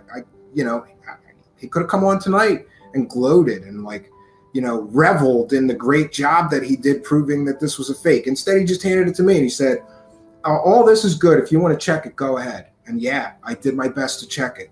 It's ridiculous that this is where we're at. And, we've got the Roswell slides. We've got the Bob Lazar story. Come on, man. You're involved in the Bob Lazar story, right? Bob Lazar. Hey, Richard Dolan, I have something to ask you, okay? You promoted that story. You helped Jeremy Corbell promote and sell his documentary as real, right? And you said, I tend to believe Bob Lazar. Again, here you are lending your perceived credibility to another person with much less credibility than you in the form of Jeremy Corbell, helping promote something that is arguably easily proven fake. Maybe you're not aware, maybe you haven't kept up.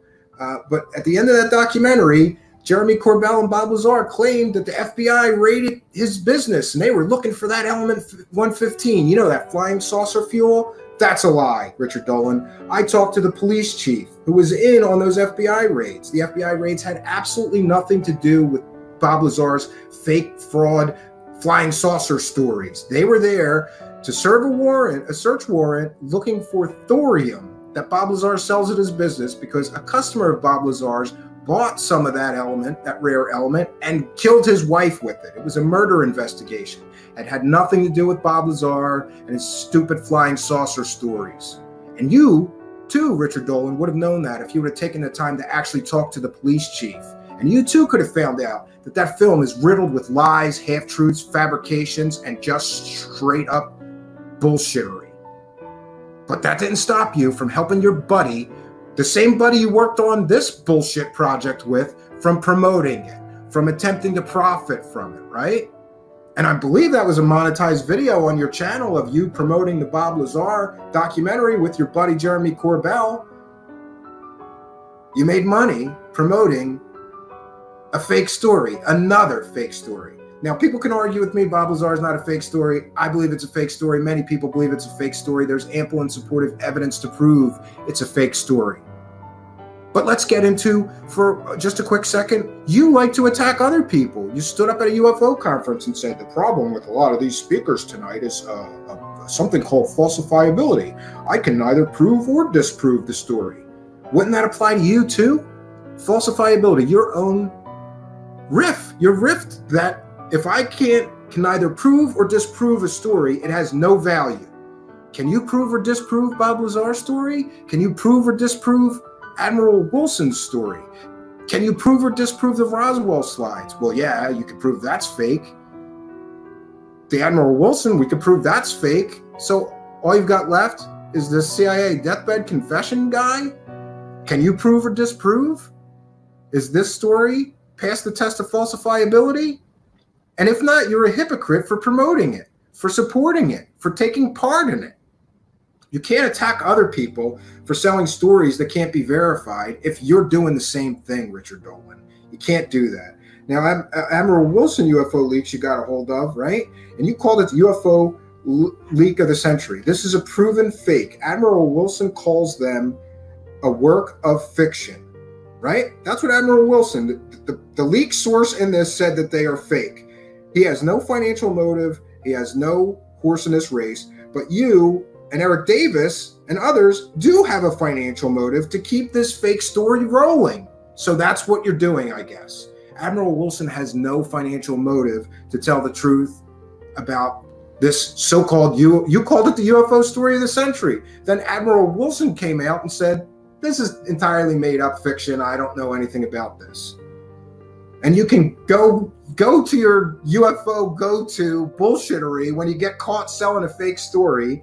There's two plays, either the Men in Black, right, or government cover-up, or they're it's kind of the same play, right? Is that the play you're going to go with for the Admiral Wilson documents, that the Men in Black got to Admiral Wilson and tried to shut him up so people couldn't get to the truth about aliens, bro? That's where we're at with Richard Dolan. This is crazy. Listen, I said it before, there's a fine line between clickbait and fraud. You guys titled this video CIA Deathbed Confession of Former CIA Agent. Where's the proof he was a CIA agent? Or give the money back. You got to give the money back if it's proven that even the title is fake. You got to give the money back. And with that, friends, we're going to sort of just turn our attention to the live chat. I will now turn my total attention to the live chat, and I apologize for going so long, but we had an awful lot of ground to cover tonight, folks, and a lot of things to unpack. I hate to go that far without the live chat and interaction. Thank you guys for indulging me and giving me the opportunity to do this. Like I said at the beginning of the broadcast, this has been on my list of things to do. Somebody's got to do this. This has been on my list of things to do. It's one of those, this is a task that you dread. You don't want to do it. I took no pleasure in this tonight, but somebody's got to put Richard Dolan in check before things get worse for him. He doesn't realize it. His so-called friends are not his friends, because if they were, they would go to him and they would say, your credibility is really at risk here with all this bullshittery that you've been pushing lately. You did this one, you did this one. Come on, man. Like, how many times can Richard Dolan throw the dice and sell a fake story before his career is over? You heard him in that clip. My career is over when I say it is. Okay. You may find that that's not the case, Richard Dolan, if you keep getting caught with your pants down. And tonight we caught you with your pants and probably your underwear down too. This is not a good look for you, Richard Dolan. And I'm sorry to have to do this. I really am. I grew up loving and respecting your work, your books, looking up to you, watching you on TV, being interested in this stuff. Somebody's got to do this. And again, it's an open invitation. If you want to come on the show and defend yourself for what we're talking about tonight, I'd be more than happy to have you. So, friends, I'm glad that you could be here. It was really nice to see some friendly faces in the live chat to go and do this thing that I really didn't want to do, and to get over my anxiety about doing it. It was good to see you all here and supportive people that want to get to the truth like me. So, friends, it's never easy, like I said, when your heroes let you down. But I believe that every man deserves a road to redemption. Every man. My hope is that Richard Dolan will find it. So, friends, until next time, friends, my name is Stephen Cambion, reminding you that the truth, people deserve the truth. People deserve the truth, friends, even if it's an ugly truth. Good night, folks.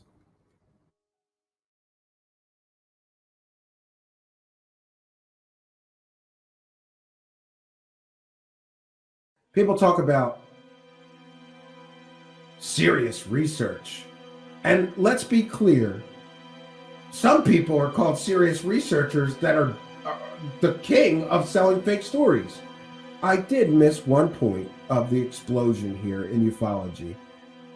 Richard Dolan and Jeremy Corbell, they have been caught using fake information. Richard Dolan has been caught using fake information or lying to his audience or using 100% fake stories, fake sources to sell stories about UFOs and aliens. I took a lot of heat for saying that Jeremy Corbell and Richard Dolan's CIA deathbed confession video used 100% fake source. Took a lot of heat for that. A lot of slings and arrows. How dare you question the serious researcher, Richard Dolan? And Richard Dolan, when he was caught with his pants down using a fake source, Richard Dolan said that he was going to get up on top of that. Richard Dolan said that he was going to investigate and he would make his own statement. But he never did, because it's easier for Richard Dolan to just sweep that lie under the rug, sweep that 100% fake source under the rug and not issue a statement about it, so that he can keep right along going, selling his fake alien stories with fake sources, or let's see, his latest, the Wilson documents, the UFO leak of the century. But in order to believe that UFO leak of the century, first of all, you have to believe what he's saying about Stephen Greer, right? Who's been caught lying, I don't know how many times. You have to believe Richard Dolan's 12 or so anonymous sources propping up that story that nobody else is allowed to interview. You have to believe his Mr. X, his anonymous source who comes on his show to try to convince everyone that Richard Dolan is right about those fake Wilson documents. Which, by the way, the man, Wilson, in it, said these stories are completely and totally fake. These stories are fake. And I just want to remind everybody that, Richard Dolan's on a lot of shows. He was recently on a show where I sent all the substantial and supportive evidence that he used 100% fake source. I sent it to another show host where Richard Dolan was going to be appearing. And I appealed to that show host and I said, please, you and I may disagree on many things, but you know that him using a completely and totally fake made-up source is wrong. And please have the courage, have the ethics to ask him one question from me. Because he won't come on my show to answer questions because he's a coward and he knows that I have the proof that he used 100% fake made-up source to sell this CIA deathbed confession video with Jeremy Corbell. He knows I'm right. He was in on it from the start. So I asked another show host, please, you and I may disagree, but please do me a solid. Do me a favor. I'll do anything in return for you as a favor. I just want you to ask him one question for me, please. That UFO show host made excuses. And he refused to ask Richard Dolan a single question that matters. Instead, he did a UFO crash retrieval panel with Richard Dolan and did the UFO circle jerk and just let Richard Dolan talk for 2 hours and speculate about UFO crash retrievals when Richard Dolan has zero actual physical proof or evidence of UFO crash retrievals. Yeah, that show host did the UFO circle jerk with Richard Dolan. Made excuses for why he couldn't be bothered to ask Richard Dolan why he lied to the entire UFO community, why he sold 100% fake story. Couldn't be bothered. He was too busy doing the UFO circle jerk that everyone does with these UFO celebrities. And I'm tired of these UFO circle jerk host cowards. somebody needs to ask these people the serious questions. And while I may not get answers because they're too cowardly to come on my show and ask and answer real and valid questions about their dirty dealings, about their telling and selling fake stories. But I'll keep asking those questions, and I'll keep taking the slings and arrows. But it would be stupid for me not to remind people that it's probably wrong to try to murder the guy that's asking the questions that you don't like. And here's a video that we did called "Did Richard Dolan and Jeremy Corbell Use a Fake Source to Sell a Fake Story?" We're going to share this. And this is taken from, this is what happens when Richard Dolan, when a show host has the courage to ask a single question from me. Look what happens. Look what happens when Richard Dolan is forced to answer a single question from me. Look what happens. This, my friends, more than anything, may explain why Richard Dolan is too much of a coward, a little weasel. He's too much of a weasel and a coward to come on my show and answer these hard questions.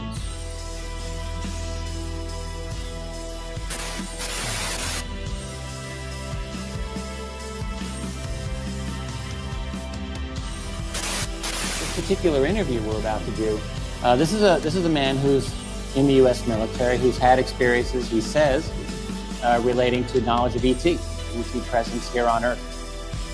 We know he is who he says he was. This is a man who's in the U.S. military. We know he is who he says he was. This is a man who's in the U.S. military. We know he is who he says he was. Is who he says he was. We know he is who he says he was. This next question comes from Stephen Cambion. He wants to know, how do you feel about your participation in the CIA deathbed confession interview? I'm unsure what that is, but many people keep referencing that in the comment section. Now that other researchers have proven, quote unquote, that man was not who he said he was and never worked for the military or CIA. Oh, wow. I guess I should get up on top of it. I'll just say this, look. I met him. I met his son-in-law. I got to know his son-in-law pretty well. This man had been a witness back in the 90s for Linda Moulton Howe. Yeah, maybe he was just pulling a yarn. I mean, the way it happened, look, I can't know before I go in to interview someone every single way it's going to turn out. I can't be, you can't make me like apologize for if I make a mistake. I've made mistakes. What am I supposed to do? Go cower into a cave? Like, it just happened. So this man, if that's true, I promise this, because I actually didn't know, I wasn't on top of this. I'll look into it, and if that's the case, I'll make my own statement. But the thing is, I never really knew what to make of it. I was asked in 2013, very beginning of 2013, to interview this man. I was told he was an important witness. I'm like, well, okay. It was actually Linda's case, and I didn't want to take it, but the impression that I got, which turned out to be not true, was that Linda wasn't going to do it. Turns out Linda just didn't know that it was being done. I think she would have easily done it. So I went up there. He was in northern Minnesota, and I went with a few other people. I'll leave the names off. The late Ron Garner, who's no longer with us, he was the one who really pushed this case. And I was like, all right, well, I'll interview him. I did my best to get on top of it. I met with him. He was a very sweet man. I thought he was going to die in front of me, like during much of this interview. His health was terrible. But I will tell you this. I spoke to his son-in-law, who was a theology student at the time. These are good people. And the son said, yep, I've heard this man's story for years. He's never wavered. So all I did was I interviewed him. And I did my best, Sometimes the best isn't good enough. I didn't go through a detailed background check, but no, I didn't. So if it's been proven to be a mistake, then, well, these are the breaks. This is a man who's in the U.S. military. We know he is who he says he was. We know he is who he says he was. I didn't go through a detailed background check, but no, I didn't. We know he is who he says he was. I didn't go through a detailed background check, but no, I didn't. We know he is who he says he was. Look, I can't know before I go in to interview someone every single way it's going to turn out. I can't be. You can't make me like apologize for every. If I make a mistake, I've made mistakes. What am I supposed to do? Go cower into a cave? Like it just happened. I didn't go through a detailed background check, but no, I didn't. You can't make me like apologize for every. If I make a mistake, I promise this because I actually didn't know. I wasn't on top of this. So I'll look into it, and if that's the case, I'll make my own statement.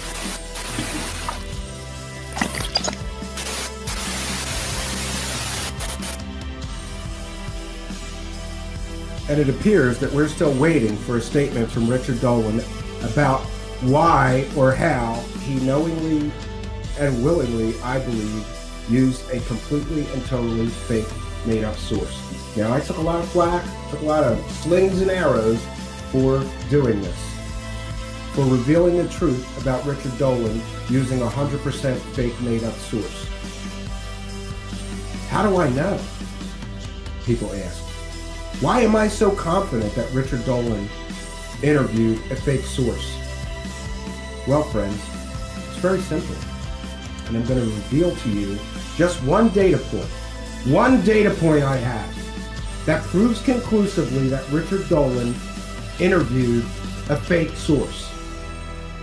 Not only did Richard Dolan profit from that story based completely and totally on a fake source, but that man he mentioned, Ronald Gardner, sold a book. And Ronald Gardner claimed that he worked closely with that source, anonymous. And that this close relationship that Ronald Gardner had with him, it says right here in the book, took place between 2010 and 2015. I'm sorry if you can't see that, you'll have to trust me. Compiled and edited at the principal's request by C. Ronald Gardner, who worked closely with, what does that say? With the subject from 2010 to 2015. So Ronald Gardner claims that he worked closely with that source from 2010 to 2015. Richard Dolan claimed, and Jeremy Corbell claimed to interview that man in 2014. Right? So we've got Jeremy Corbell and Richard Dolan claiming they're interviewing this CIA deathbed confession on his deathbed in 2014. We've got Ronald Gardner claiming that he worked closely with the subject from 2010 to 2015. But there's a huge problem with this timeline, and here it is. Here's the gotcha moment. People love gotcha moments. I want to ask Jeremy Corbell and Richard Dolan publicly, how on God's green earth did you interview a man in 2014, a source that came from Linda Moulton Howe? How did you interview that source in 2014? When, according to Linda Moulton Howe and her own blog and various other sources I found, that man died in 2008. That's right. Jeremy Corbell and Richard Dolan somehow managed to interview a dead man in 2014 that Linda Moulton Howe said died in 2008. Linda Moulton Howe reported on her blog in a 2008 blog post, I have recently been informed that Cooper, the man known as Anonymous, recently died. That was a 2008 blog post. How on God's, it's not good to speak ill of the dead. Ronald Gardner is dead. But how did Ronald Gardner work closely with the source in 2010 to 2015 when the guy died? The man died, according to Linda Moulton Howe and other sources I found. This man died in 2008. But somehow, Ronald Gardner worked closely with a dead man from 2010 to 2015. And somehow, Jeremy Corbell and Richard Dolan interviewed a dead man in 2014. This opens an incredible amount of questions. How did Jeremy Corbell and Richard Dolan interview a guy in 2014 who already had died in 2008? Was that an actor? Was that a fake source that was claiming he was the guy who died in 2008? Are Richard Dolan and Jeremy Corbell such terrible, piss-poor researchers that they didn't bother to check that the guy was already dead? No, friends. I've got a whistleblower. A whistleblower who worked closely with Linda Moulton Howe, who told me that what happened was Jeremy Corbell apparently decided to steal the story from Linda Moulton Howe and run with it. Maybe, just maybe, if they had actually asked Linda Moulton Howe, either of these two clowns, either Richard Dolan or Jeremy Corbell, would have actually bothered to ask, Linda Moulton Howe would have told them that that man died in 2008, just as she had reported his death on her public blog. But now that blog is behind a paywall, but don't worry, I've got copies of it and will release it for any interested researcher who wants to sling some more arrows at me, who wants to tell me I'm wrong. Richard Dolan would never use a fake source. He's a credible researcher. Credible researchers don't interview dead men to sell stories about aliens. Clowns do. Richard Dolan is a clown. And I stand by my reporting that Richard Dolan and Jeremy Corbell interviewed a fake source to sell a story about aliens. And this, my friends, is not the only story like this out there. The UFO community is filled with them. This is the elephant in the room that no one will talk about. These people are truth seekers and researchers? No, I don't think so. And I've got to tell you, that's one data point. One. I've just shared with you one data point of many that I have that prove that Jeremy Corbell and Richard Dolan knowingly, willingly, deliberately, and with great effort perpetrated an incredible hoax on the entire UFO community and by extension, the world, by selling a fake story with a dead man being interviewed who died years previously to the interview as the main source of the story. This is the disgusting and slimy nature of this thing that we're all just supposed to ignore. We're all just supposed to not talk about that elephant in the room. But I've got to tell you, there is some good news. Because along with all of these UFO celebrity clowns that are out there trying to get rich selling fake stories about aliens, there are true truth seekers out there who are not willing to use fake sources or accept people using fake sources, people who are actually revealing people using fake or problematic sources. I'm sorry, but if your source for your story is a child molester, you're not somebody I want to listen to or believe, and no one should. If the source for your story is a sexual predator, I'm not willing to listen to you. If the source for your story is a murderer or a rapist, then your information is not credible and I'm not willing to listen to you, and neither should anyone else be willing to listen to your fake stories propped up by child molesters, murderers, rapists, sexual predators, or dead men. Now, I mentioned I have multiple data points proving that story was a complete and total fake fraud hoax. So where do we find ourselves? Now we've got Richard Dolan involved, admittedly, in the Roswell slides hoax. We've got Richard Dolan pumping up these fake Wilson documents with some 12 anonymous sources. The Wilson documents are propped up, I'm going to say it again, with something like, let's just be fair and say 8 anonymous sources. Prop up the Wilson document story that he's been peddling for years now and has made more money than Richard Dolan has made more money selling these fake Wilson documents, the story of them, than anyone on earth. And in order to prop up that story and continue to sell it, Richard Dolan has to use at least 8 anonymous sources.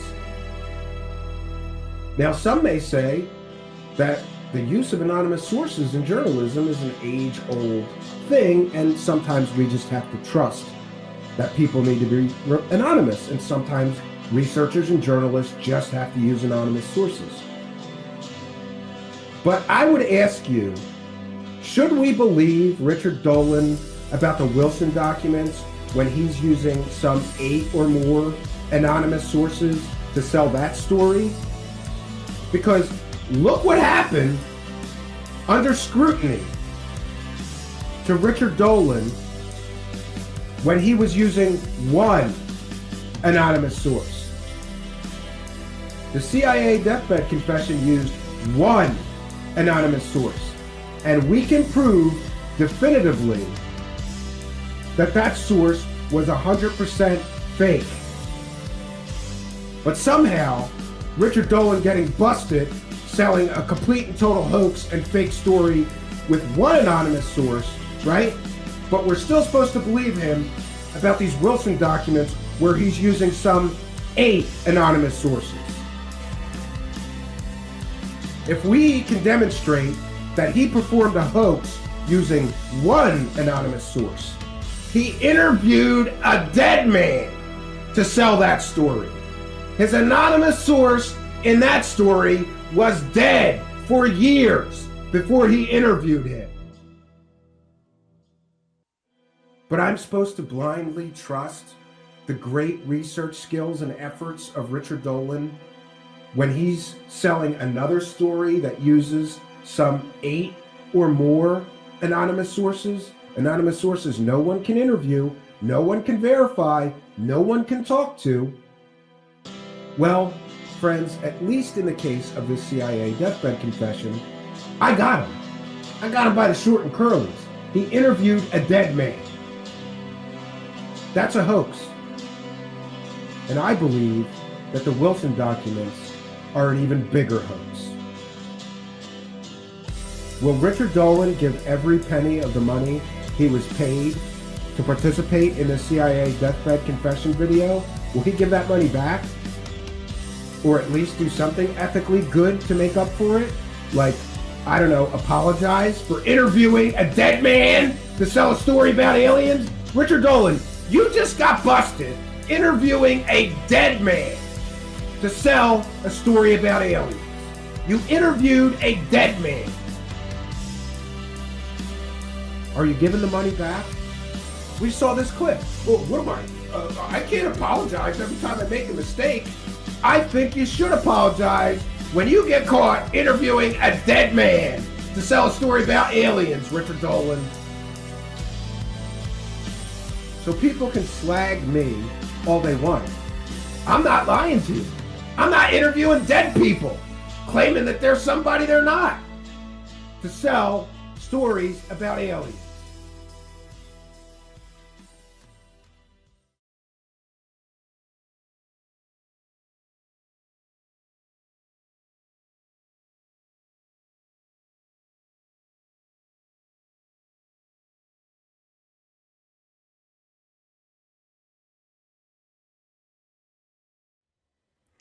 Well, hello.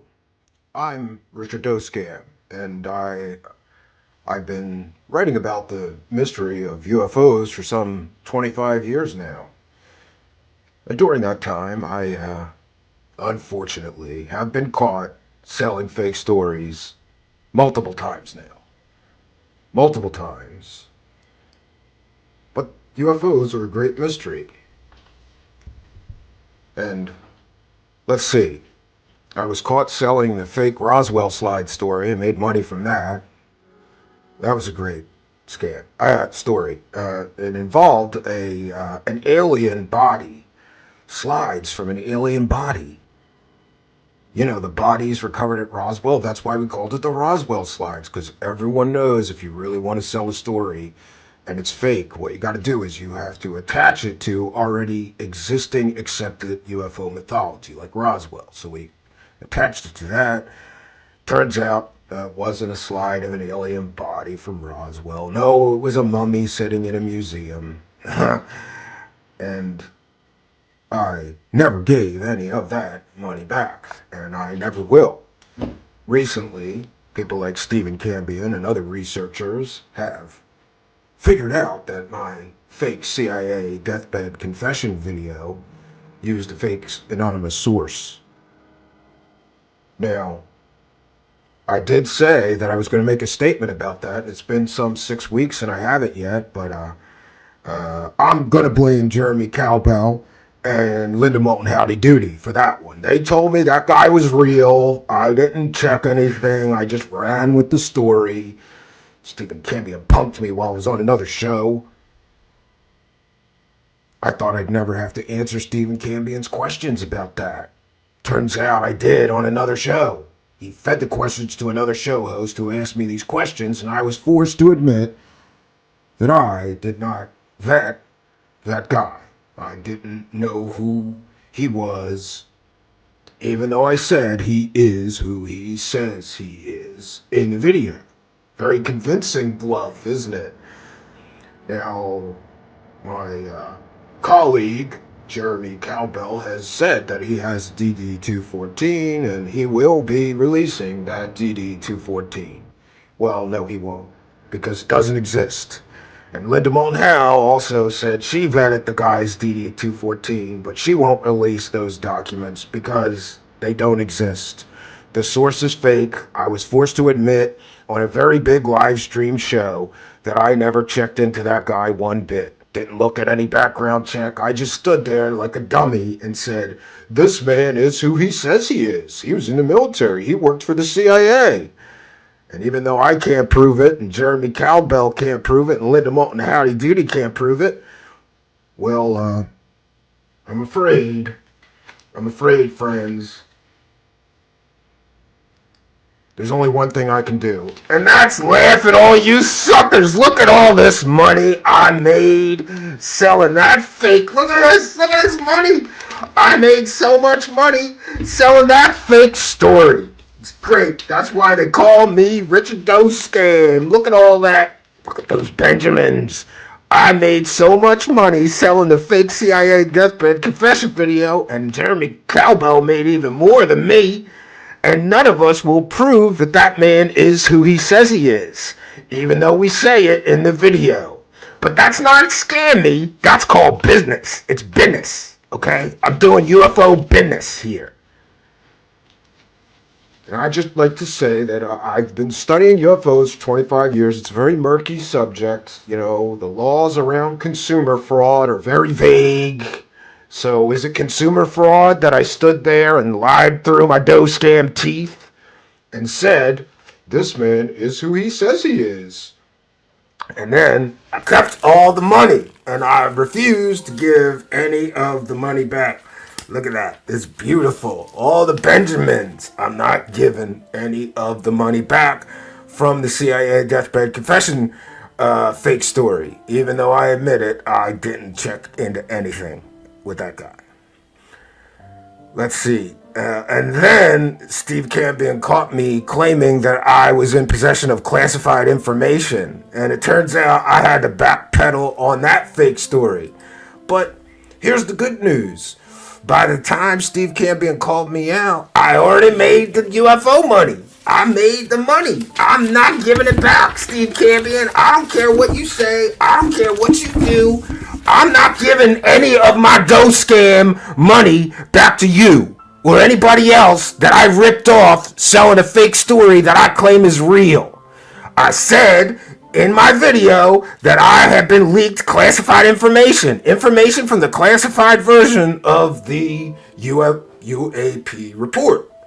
However, it turns out I had to backpedal because I was unaware that if I was truly in possession of real classified information, I could go to the pokey and get arrested. Do I look like a man who would do well in prison? I don't think so. I'm a little too white and smart for that, okay? I'm not going to prison for selling fake information, for lying through my dough scam teeth. See them? Those are my dough scam teeth. At least my teeth are real, unlike, Wilcox. But anyway, look. So Steve Campion catches me with 2 completely fake stories in a short time. And Steve Campion also is aware that I sold the Roswell fake slides. That's 3 completely fake stories that I made money on YouTube with that were fake. It's a great business. I'm doing business. And look, if a pimp, convicted pimp like Bob Lazar can make these UFO dollars, then I think I'm a serious researcher. Okay? Gotta count some of my UFO dollars here. I'm a serious researcher. Buy my book. Buy my new UFO series that I just made.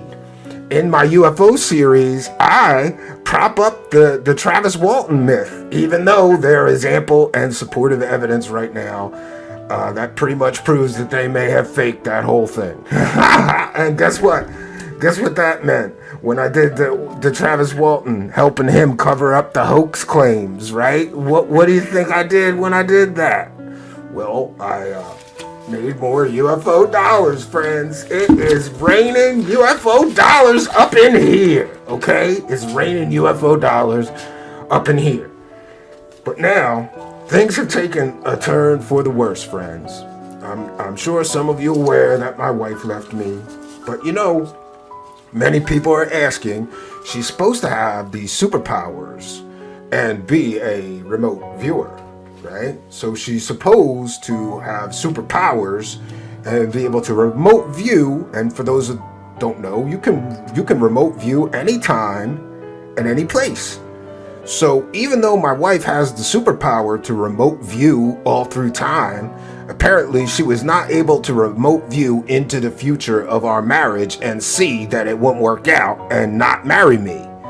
That may prove that those superpowers that she claimed to have are fake. Yeah, remote viewing's fake. I'm sorry. Look, she was hot. It's okay. It's okay that I sold out and start talking about my wife having fake superpowers. She was hot, okay? You would do it too. She was hot. If you got with a chick that hot, and then she said, listen, I got superpowers. I can remote view anytime and any place. You would just say, okay, honey, spread your legs, lay down, right? Yeah, you would accept it. Girl says she's psychic. Okay, well, all right, she's hot. You gotta just take it, okay? You gotta take what you could get. Look at me. I'm like the nerd everybody beat up in high school. And suddenly, here's this hot cheerleader girl. There's only one problem. She said that she had superpowers. So I went with it. I was like, all right, we'll talk about your superpowers on my show. Didn't work out. She did not remote view our failed marriage somehow. So maybe those superpowers aren't real. Now, I do want to mention something, and we're going to do things a little differently tonight since I'm guest hosting, because I see there's some super chats coming in. What we're going to do is at the end of the presentation, we're going to read them all, because we read all the super chats here. Thank you for your kindness, your generosity, and your support. I see you, and I will recognize you and read all those super chats, because it turns out that if I can make a ton of UFO dollars, right? I'm Richard Dolan. I'm making all this money lying to people through my dough scam teeth. Those are my dough scam teeth. My UFO dough scam teeth. Look, if I can make all this UFO dollars lying to people, it turns out that people are willing to pay somebody like Stephen Cambion to tell them the truth here at this thing called Truth Seekers. I don't understand how he's going to make any money. You gotta play fast and loose with the facts. You can't go checking people and vetting people if you want to make any money selling these UFO stories. But see, here's where things got worse. Things apparently have gotten worse, my friends, in the world of Richard Dolan.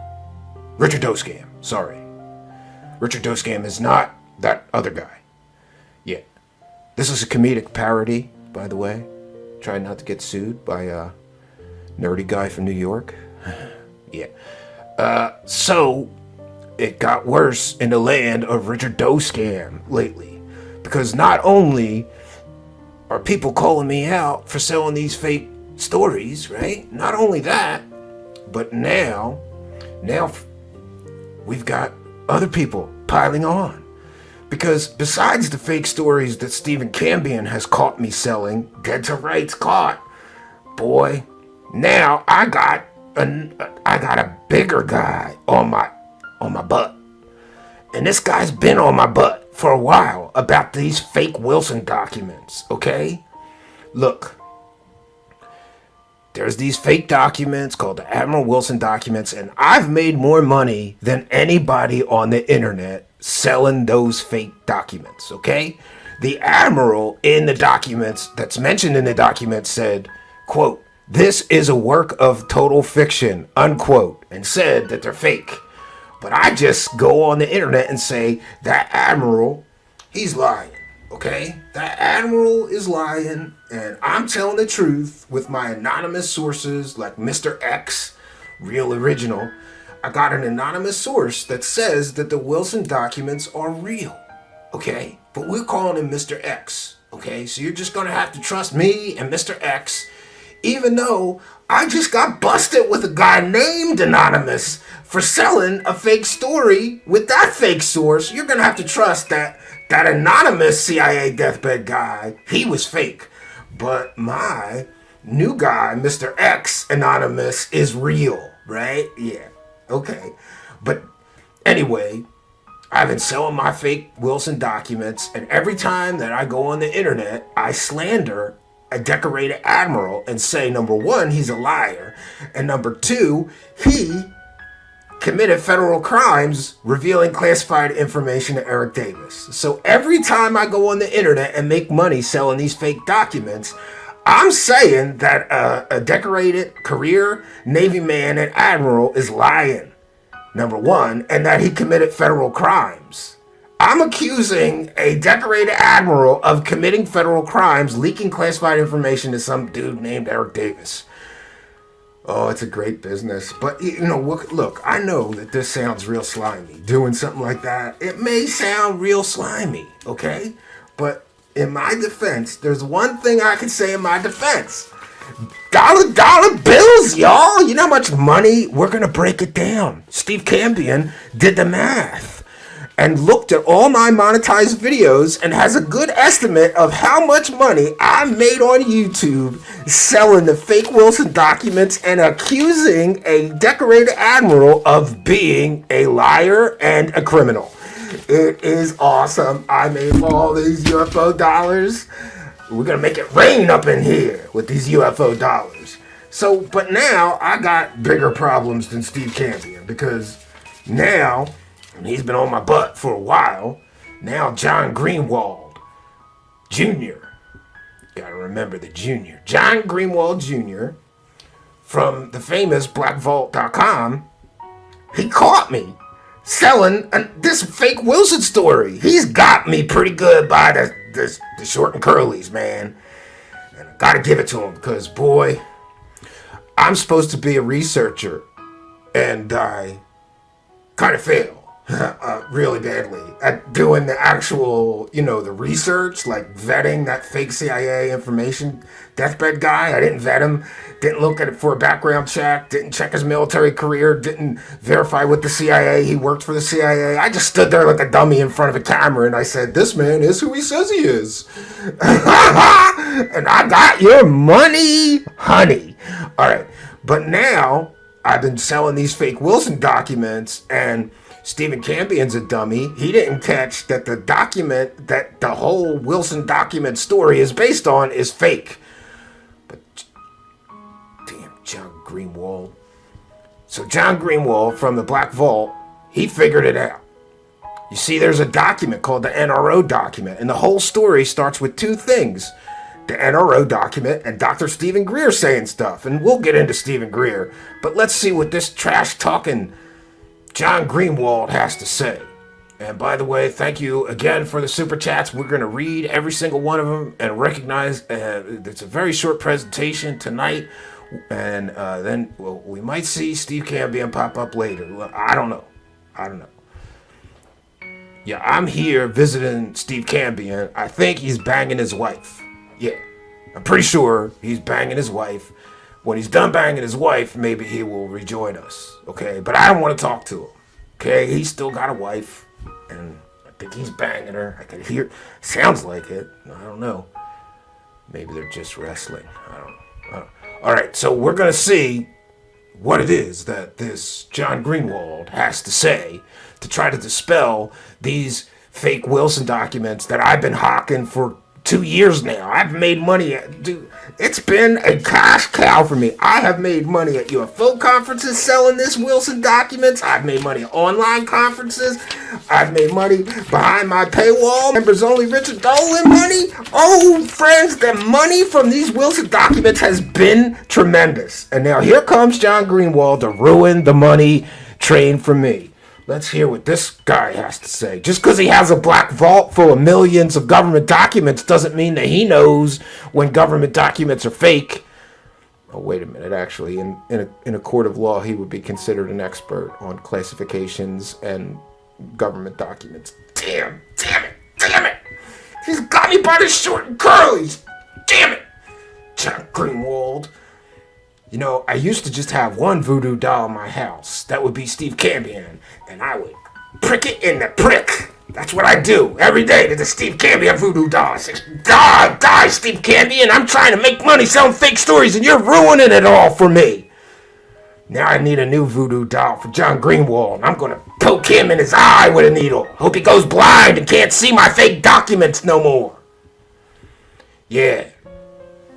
Hey. My wife had superpowers, so it's not a big stretch to think that I'll learn some voodoo to get these detractors that are stopping me from selling my fake stories. Now, here we go. Let's see what So he falls John back Greenwald has to on say. what Greer said. So again, Richard Dolan, UFO leak of the century phrase coiner, is falling back on Greer.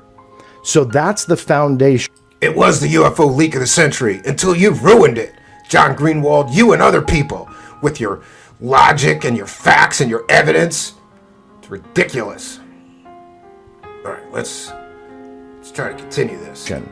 That set Wilson off. I've beat that dead horse and I'll keep beating it. Because what you're about to see is a breakdown of the document that, in my opinion, proves that the entire thing is a fabricated hoax. And so how is it that we call this the UFO leak of the century and so many people who are touting anonymous sources say, hey, this is all real. But no one has ever come to them and say, hey, you guys, look, I don't want to be named in all this, but you're touting a hoaxed document as the root of this story. You need to not do that. Yet no one has challenged what I'm about to show you. Now, those 3 pages that I went over, I'm going to start dissecting from top to bottom. Oh, it's okay. This up here is obviously a note by Stephen Greer, SG, okay? So we just because I got caught selling one fake anonymous source, selling one story with one fake anonymous source, I got punked. People knew. I got asked on a big live stream show, and I had to admit that I used a fake anonymous source that I never checked into, that I never vetted to sell one of those stories. Just because I use one fake anonymous source doesn't mean my new Mr. X fake is a fake source, John Greenwald. I only got caught once with one fake anonymous source. Dead to rights, and have to admit it, okay? admit that's not part of the original document. He put it in his book or whatever. You can see this top line from the NRO, or National Reconnaissance Office, / Central Security Service. What is this? This is a Department of the Air Force SEAL Now, government documents, when they are from, in a memo form, when they're from an agency, what do you think is at the top? Another agency's letterhead or their own letterhead? Well, spoiler alert, it would be their own letterhead or their own seal or both. Yet here we have something from the National Reconnaissance Office and a Department of the Air Force seal. I have never seen a memorandum, and I'll show you some real ones, from the NRO in any era. Doesn't even matter. All right. So the seal that is on the NRO document that the entire Wilson document story is based on and started that story is fake. The seal's fake. That means right from the first page of the document that he was supposed to show Admiral Wilson to make him go on this UFO alien hunt is totally fake. And an admiral that worked for the Joint Chiefs of Staff wouldn't go on some alien, Easter egg hunt based on a fake document given to him by a civilian. But, damn it, John Greenwald's got me. Anytime an NRO memo that has a U.S. Air Force seal, that, from the top, is already silliness, in my opinion. The status of the document, classified/restricted.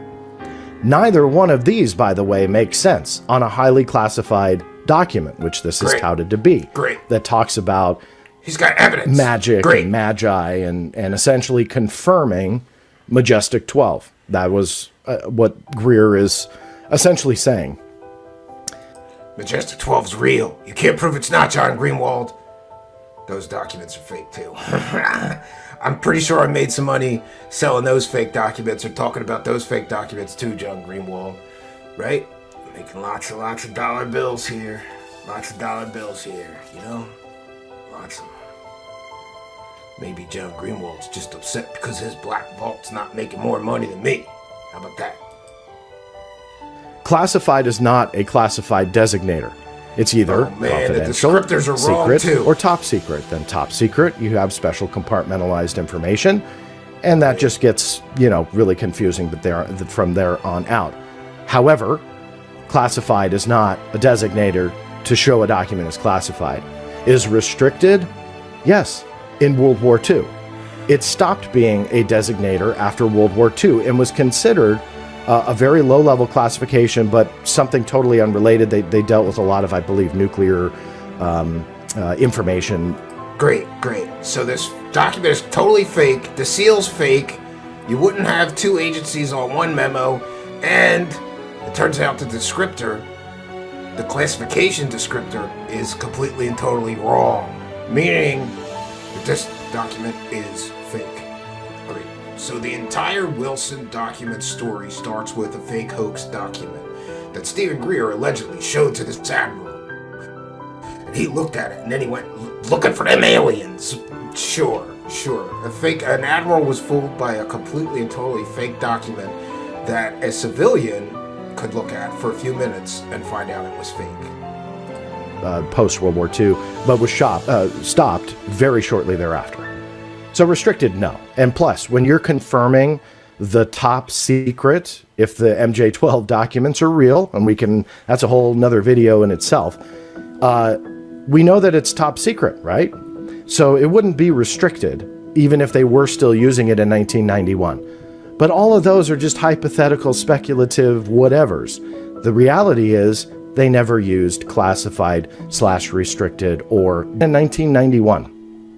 The National Reconnaissance Office wasn't revealed yet as an agency. It started in the 1960s, was revealed, I believe it was 92, but it wasn't revealed yet. Great. So this fake document lists an agency that the public didn't even know about and wasn't written on anything until a year later. Great. Thanks, John Greenwald. You've ruined a fantastic fake story that I made so much money from. I mean, after all, I'm Richard Dolan, and I've been investigating and writing about UFOs for some 25 years. And along comes this young whippersnapper and make me look stupid and make me look like I don't even know how to do any research.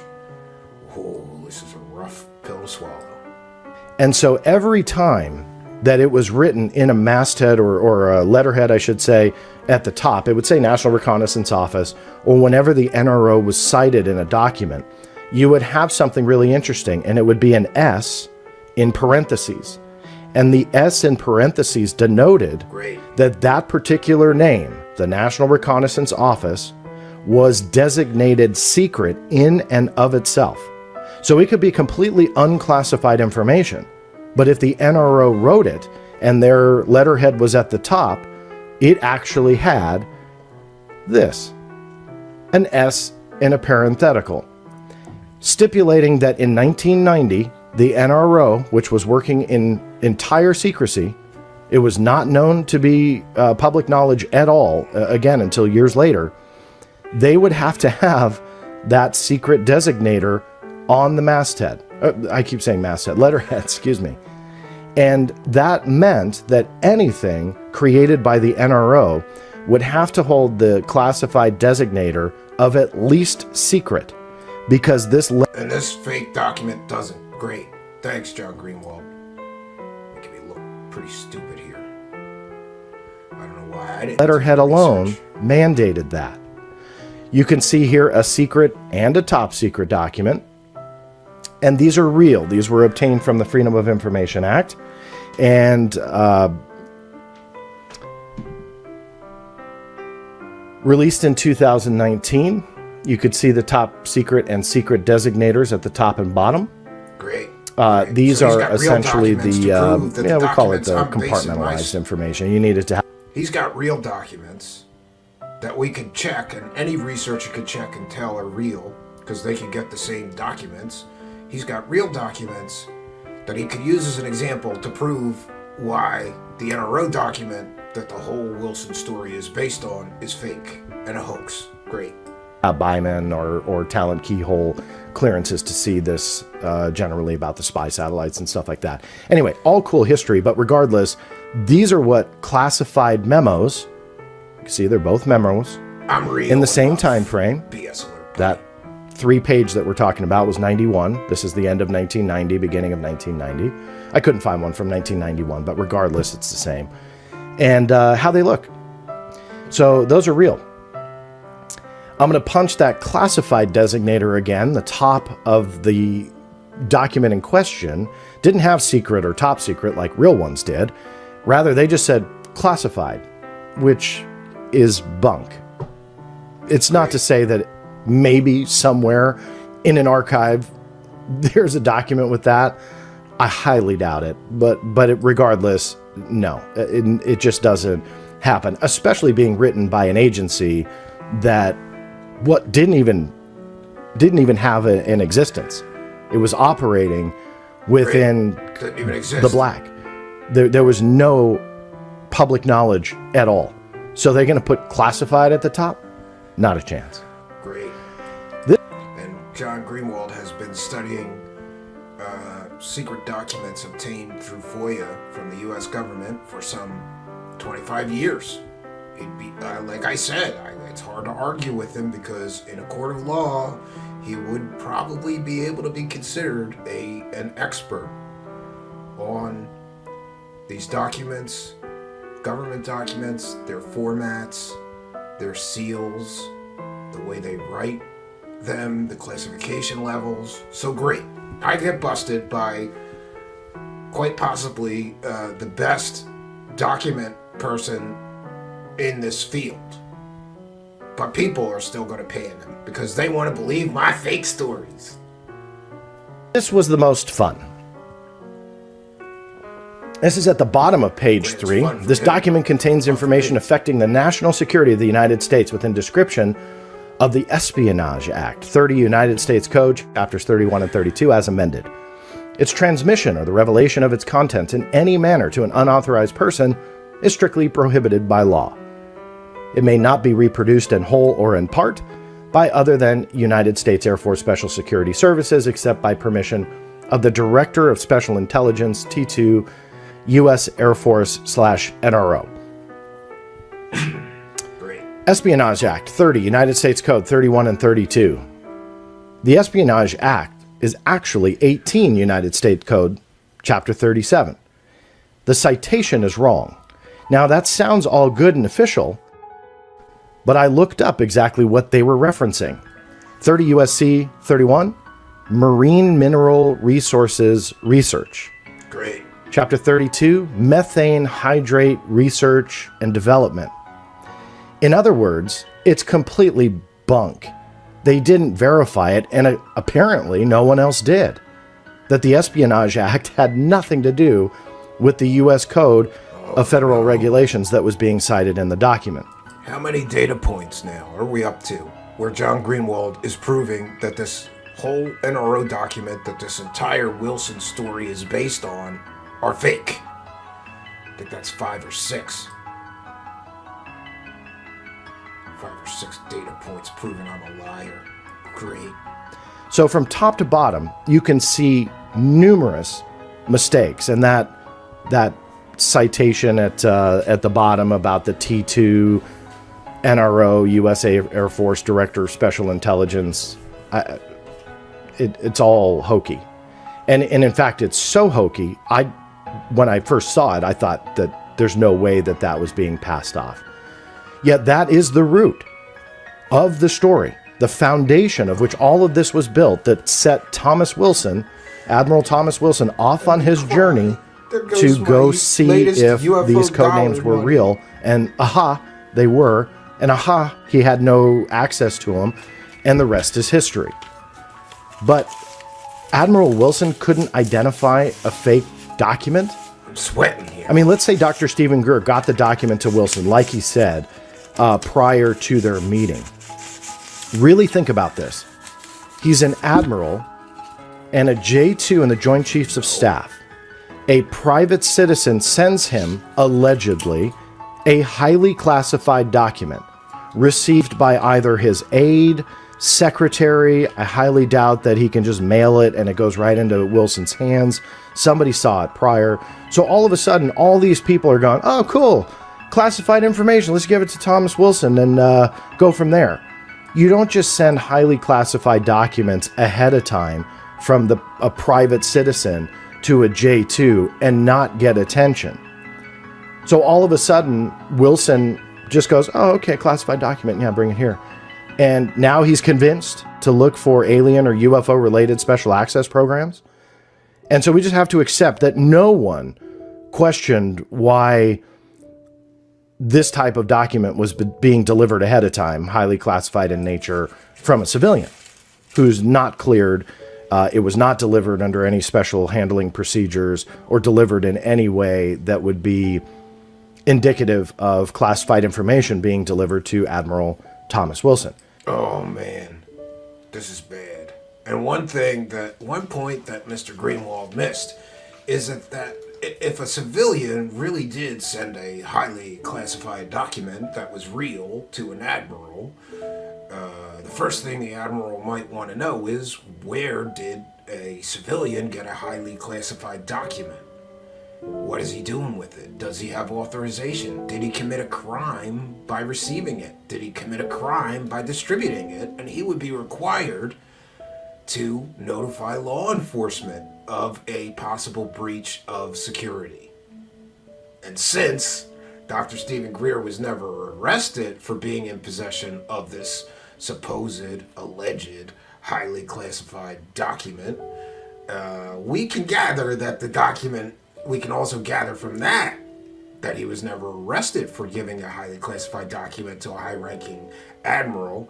He was never arrested, so we can gather that, 1, the document's not real, and 2, he probably never gave it to the admiral he claims that he did. Instead, we just accept all of that is true, not a problem. Greer got it to him, highly classified, goes under the radar. Wilson just buys the whole thing as being real, despite a lot of red flags that show it was likely a hoax. And he goes, okay, well, let's just, let's just look into it. Let's just find aliens. None of that really makes sense whatsoever. Now, originally I was going to do... Listen, the story doesn't have to make sense, John Greenwald, as long as it doesn't have to make sense, John Greenwald. It has to make money, okay? Greenwald, The stories I sell don't have to make sense. They have to make the money. Okay? It's all about the Benjamins. Want me to make my stories make sense? Who is this guy? With his facts and his evidence and his logic. How dare he? I'm Two videos. I'm a legend. I decided to combine it all into one. The first part, I wanted to show you how awful that document truly It's not is. awful. There's no Start the story. what we would call chain of custody that people love to talk about. No provenance is how I generally refer it to. There's no Freedom of Information Act case that I'm aware of. In fact, it does go to a shady character that will play a part in an interview I will be posting Look like a dummy. hopefully later this week. And if you're not watching this live, Greenwald, you're making it me may look like a already dummy. be there. So I'll put it in the show notes along with the links to everything that I'm talking about. But I will be interviewing somebody who is entrenched in this story as well, who also believes that that NRO document is likely a hoax. And he has a much different perspective of where it likely came from. And it just reminds me, without knowing all the details yet, of a Richard Doty type character on where this surfaced at the Little Alien during a conference, in Rachel, Nevada. Yes, that Little Alien. And that was kind of where this all surfaced. They call it the Blue Fire Memo. Now he's going to do a follow-up, and he's going to prove where this fake document came from, and that's going to make me look even dumber.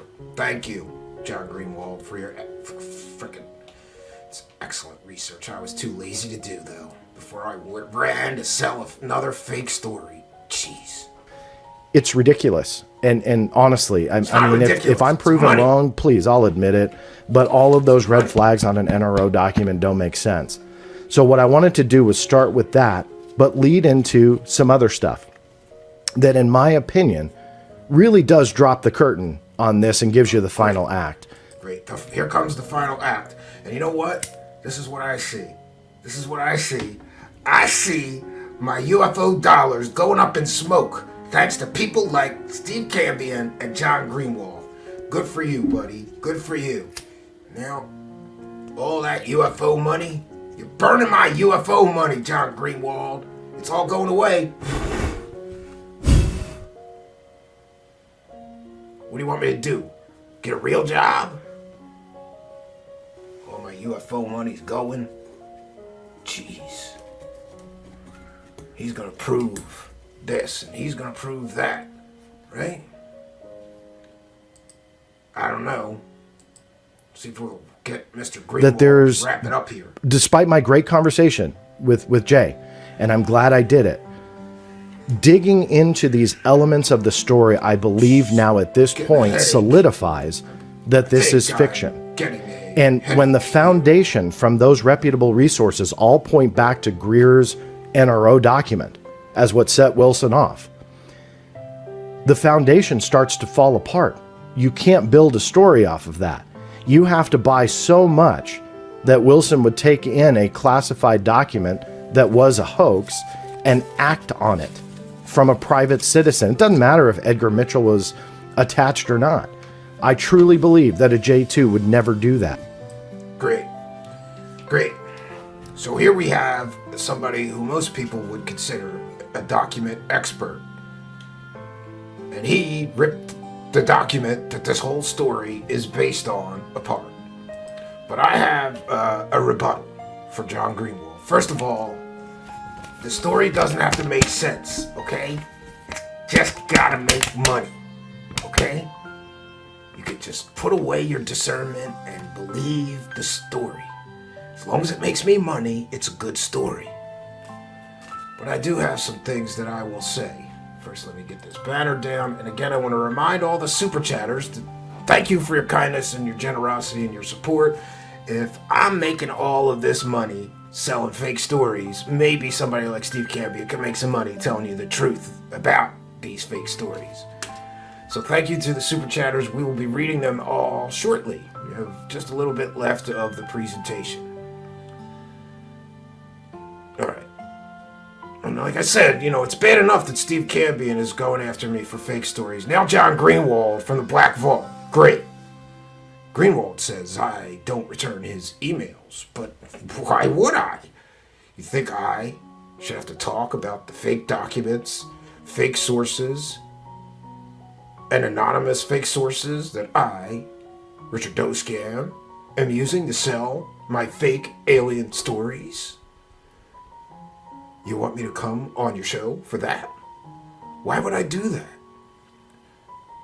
If I had to have an honest talk with John, I'd have to admit how much money I've made selling this fake story, and people may start demanding that I give the money that I made back. I'm not giving any of the money back, John Greenwald or Steve Cambion, from any of these fake stories I'm getting caught selling, okay?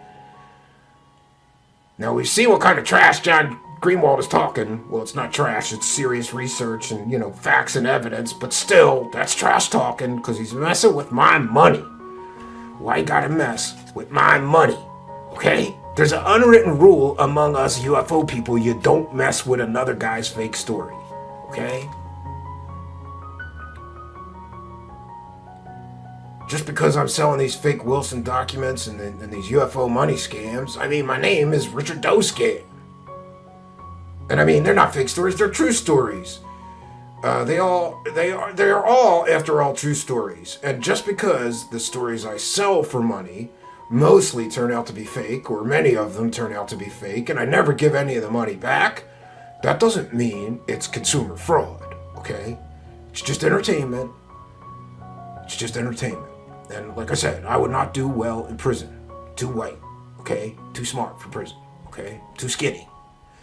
I would turn into somebody's girlfriend in a day, friends. And listen, John Greenwald hammers away that the whole story starts with these fake documents and with what Stephen Greer said. Now listen, just because Stephen Greer used a dead, mummified body of a little baby to scam people for UFO dollars doesn't mean he's not telling the truth about Wilson. Just because Dr. Stephen Greer has been selling an app for years that he claims will let you talk to aliens and he can't prove it, doesn't mean he's not a trustworthy and good person. So what if Stephen Cambion and many others bought that app and have never been able to talk to aliens and they all want their money back? Maybe they didn't meditate hard enough, okay? Dr. Greer isn't giving any of the money back from his fake alien stories or his fake Contact Alien app, and neither am I. Just because Dr. Stephen Greer scammed the public out of hundreds of thousands of dollars in crowdfunds so that he could make his movies, and none of his films cost anywhere near the money that he raised in his crowdfunders to make, he's raised hundreds of thousands of dollars, millions for some of those films that he made, and he pocketed most of the money. It doesn't mean that he's not telling the truth about Admiral Wilson and those aliens.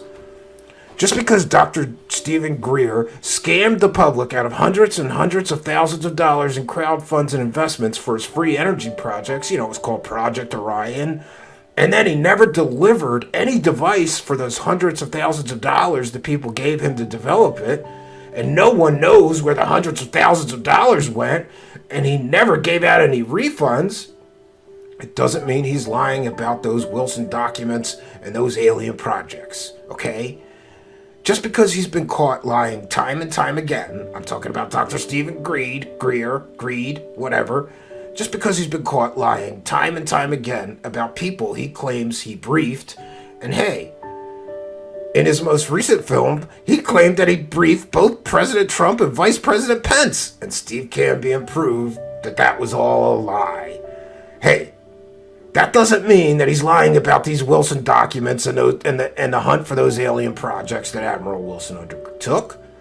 Just because Dr. Stephen Greer, Dr. Stephen Greed, whatever you want to call him, got caught lying, saying Edgar Mitchell was working for or with him, and Edgar Mitchell got upset that he lied about that.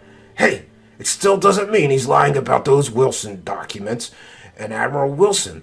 Just because he lied and he said he was getting briefings in the Pentagon basement, that doesn't mean he's lying about these Wilson documents and those alien projects, friends. And hey, just because he lied about briefing a sitting CIA director, and that CIA director said, hey, wait a minute, no way, this is fake, he never briefed me about anything. Hey, that doesn't mean that he lied about the Wilson documents. Just because he lied all these times and he's been caught lying all these times, He's a good source. As long as the story is good and I can sell the story for money. As long as I can sell the story for money, it's a good source. I don't care if it's an anonymous source, a fake source, a source that's been caught lying 100 times. I don't care. And sure, every time I make money telling people the Wilson documents are real, I am calling a decorated admiral a total liar and saying he committed federal crimes by leaking this information to Eric Davis. I'm kind of surprised I haven't been sued by Admiral Wilson yet. After all, I'm accusing him of a crime every time I go on the internet telling my fake stories about those documents and saying he was a liar and he leaked classified information. I mean, there's probably some liability there, for sure. And sure, I got caught myself, first claiming I was getting classified information. Remember when I said that? This information was just leaked to me.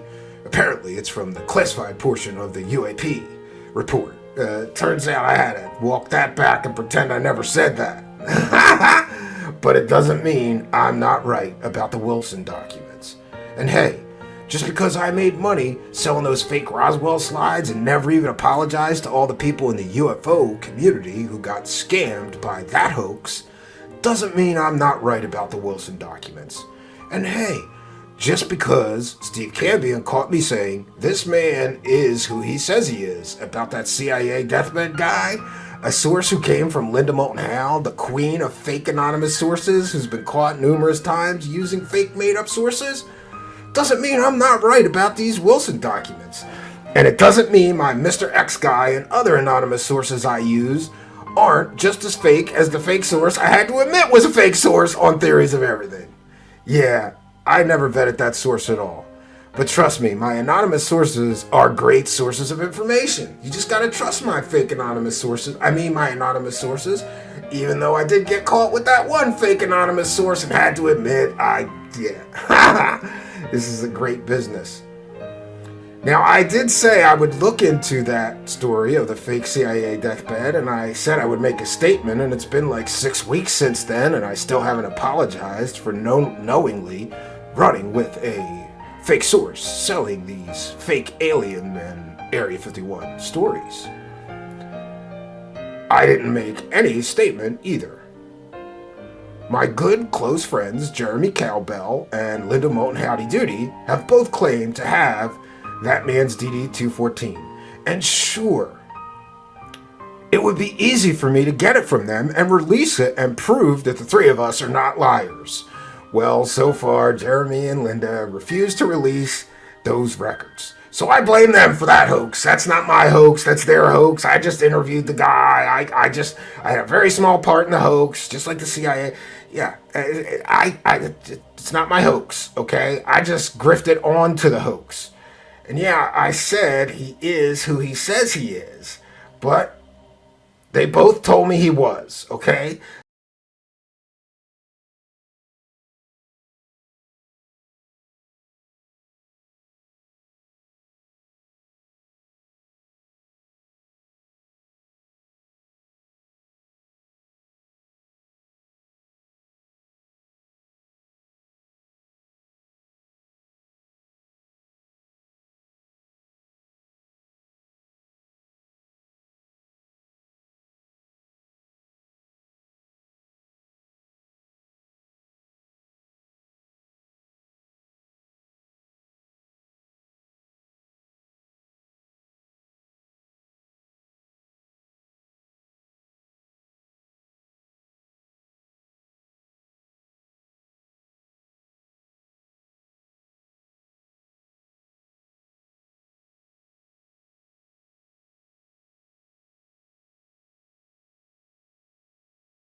this Walton money I made back now.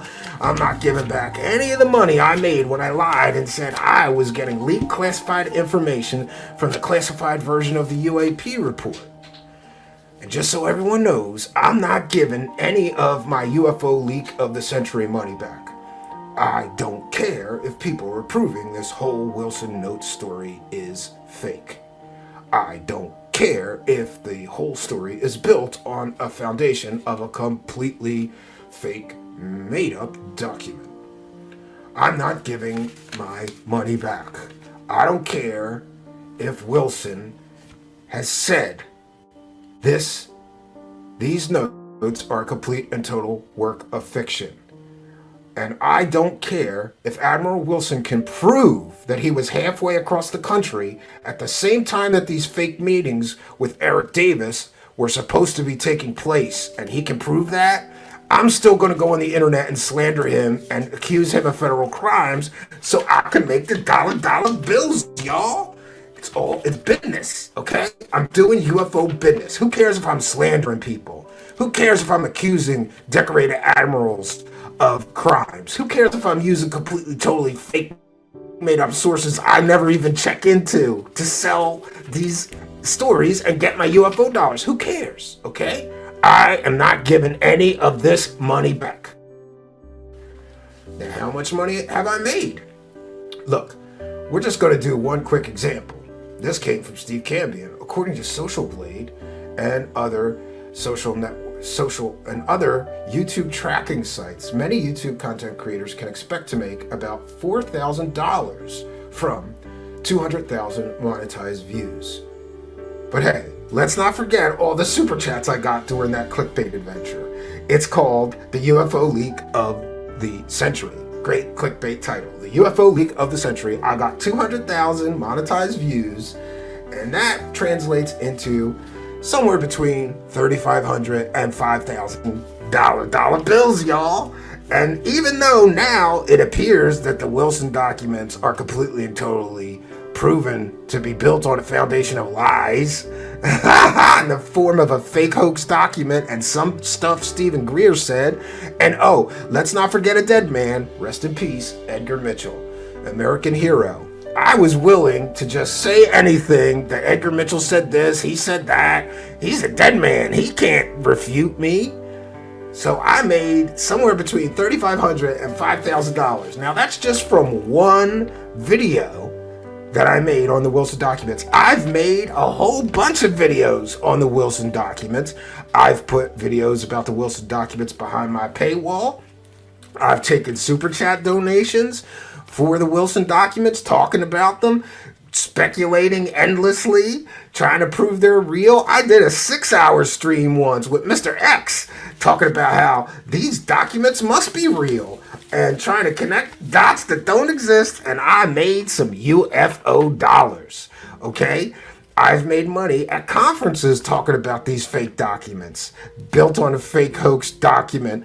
Oh, it's great. And something Stephen Greer said, the biggest liar in UFOs.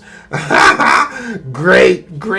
I made so much money off these Wilson documents. It would be wrong to speculate, but if I did, I would say that Richard Dolan must have made at least $20,000 to $50,000 in conference speaking fees, monetized YouTube views, Patreon, behind his paywall, Richard Dolan members. He talks about all this fake. I talked about the Wilson documents everywhere. I got new lectures coming on the Wilson documents, but now people like Steve Cambion and John Greenwald are messing up my money. Why are they messing with my money? I'm gonna make it rain up in here. I am not giving back any of my UFO money. Okay?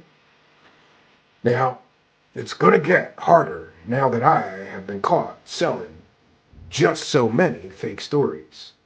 I may need to invent new fake stories and new fake anonymous sources. And they have to remain anonymous because, oh, I didn't realize that. They have to remain anonymous because they don't exist. They're not real. I make it up. they're anonymous and you can't check into them. You just gotta trust me that what I'm doing is correct. All right. So I said my piece. I am Richard Dolan, and I have been selling these fake stories for years. I'm not going to stop now. I'm not going to start working for a living. You want me to get a real job? Look at me. What am I going to be? High school history teacher? Maybe? I don't know. Spooge mopper? I don't know. I think my local theater's hiring, and I am kind of lonely. Anyway, we will take a short break here. And when we come back, I think Steve Cambion is finished banging his wife. Maybe he'll come back to the show. Yeah. Yeah. So we're gonna take a break. I gotta drive back to New York. On the drive, I'm gonna invent new anonymous sources. I'm going to try to come up with new things to talk about. And did you realize that at the beginning of the broadcast, when Steve Cambion caught me pretending that I was in receipt of classified information, I said, this is something that we're probably going to explore more deeply. I was planning on selling that fake story for months, and he ruined it. It's like Scooby-Doo. We almost got away with it. You meddling kids, Steve Cambion, John Greenwald, messing up my UFO cons. Look, it's all about the money, okay? I'm here to make the money. I don't care about the truth. Stop caring about the truth years ago. It's all about the UFO dollars. Cash is king, especially in today's economy. I mean, it's a rough economy. Gotta sell something.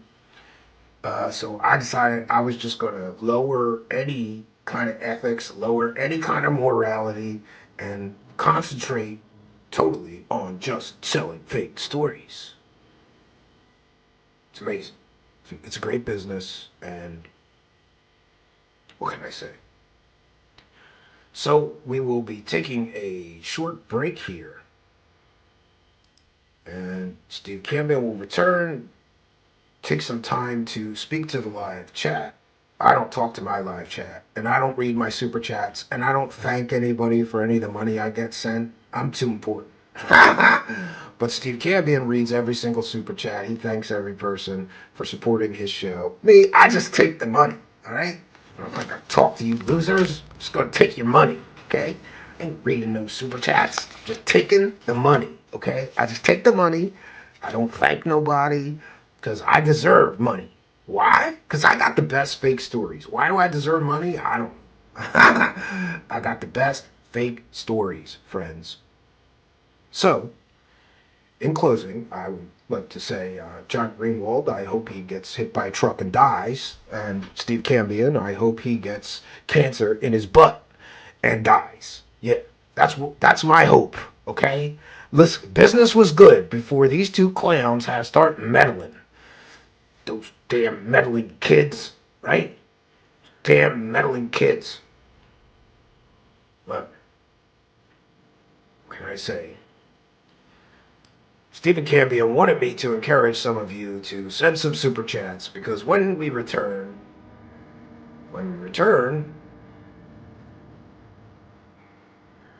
he will read every super chat. And there will be some time. There will be time for the live chat and some discussion on these new revelations about me getting caught selling yet another fake story. Thank you if you were one of my victims. I mean, customers. For the past stories I sell. Thank you. Some of you are my members' website, and you're my victims. I mean, customers, not victims. You're not victims of my fake stories. You're customers of my fake stories. Yeah.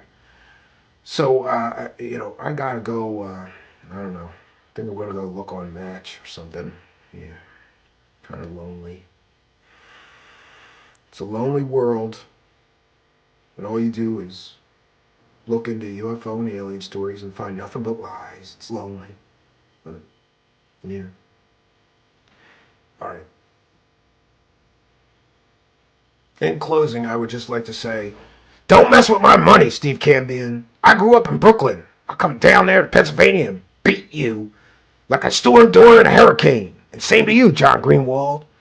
You think just because I'm nerdy, I can't smack you around a little bit? I'm going to smack both of these clowns around if they keep messing with my money. Don't mess with my money, either of you. All right, I'm out of here. Good night, folks. Greetings and salutations, friends. Just a quick wrap up before we end our broadcast.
And totally fake and made up. We can add to this that when overwhelming evidence of the Travis Walton case falling apart and being a hoax was released, what did Richard Dolan do? He leapt to his friend Travis Walton's defense, doing damage control, trying to cover up the information that it was all a hoax. Why? Because he'd made money talking about that fake story for years also. Finally, we have Richard Dolan's so-called UFO leak of the century, the Wilson documents. But the UFO leak of the century completely and totally falls apart under the least little bit of scrutiny because all he has is anonymous sources to prove anything. Anonymous sources no one else is allowed to talk to, interview, vet, or research. Isn't that convenient?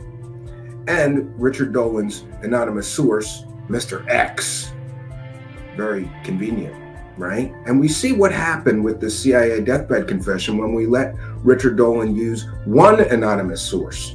For us to believe the Wilson documents are real, we have to believe his anonymous source, Mr. X, who then goes on to cite more anonymous sources and more anonymous sources that no one gets to speak to, question, vet, or research.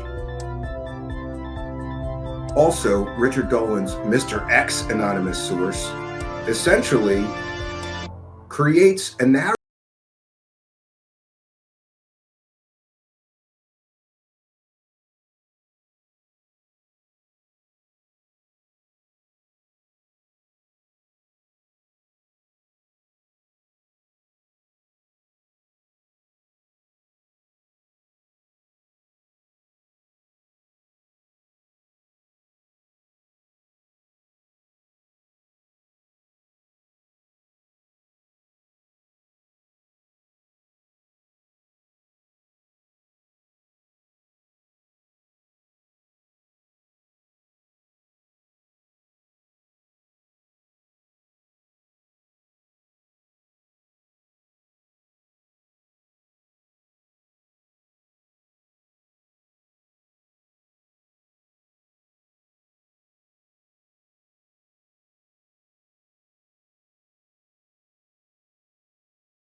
in this fake story also is lying through his teeth and probably committing federal crimes, taking part in releasing classified information to those not cleared to receive it.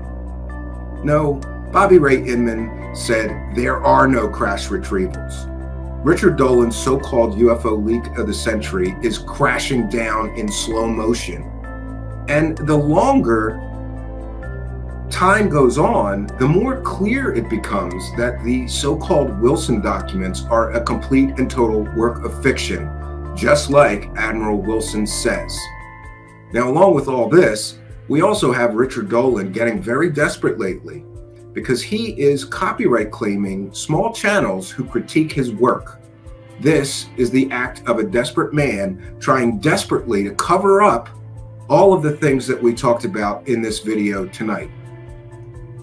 I also want to be clear in saying that this is a transformative work and we are educating the public. So we did use some clips here in the spirit of fair use, and I will vigorously defend our right to do so under fair use doctrine. Why is Richard Dolan copyright claiming small channels who critique his work? Why is Richard Dolan unwilling to be a man of his word? After all, what is it, 6 months or almost a year ago now? Richard Dolan's about the CIA deathbed confession video said, oh, I was not aware of that. Oh yeah, I didn't background check him. Oh, I'm gonna have to get up on top of that and I'll look into it and then I'll make my own statement.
A serious researcher, he is a garbage peddler and will continue to be in my eyes and in the eyes of many until he does something to improve his situation.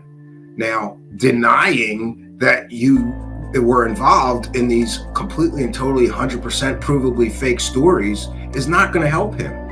And refusing to apologize, refusing to make a statement or explain why he got it so incredibly wrong is not helping him. And copyright claiming or striking small channels who critique his work because he is so desperate to keep people from knowing the truth about his so-called work, that's not going to help him either. It's just not going to help him. Now, I wanted to end today with a concept, and that is the concept of a tree bringing forth evil fruit. There is a Bible verse that is very, very, it's kind of near and dear to my heart, and I've thought about this Bible verse for quite some time now, and that would be Matthew chapter 17, verse 16 to 20. And in that Bible verse, it says, "Ye shall know them by their fruits. Do men gather grapes of thorns or figs of thistles? Even so, every good tree bringeth forth good fruit, but a corrupt tree bringeth forth evil fruit. A good tree cannot bring forth evil fruit, neither can a corrupt tree bring forth good fruit. Every tree that bringeth not forth good fruit is hewn down and cast into the fire. Wherefore, by their fruits we shall know them."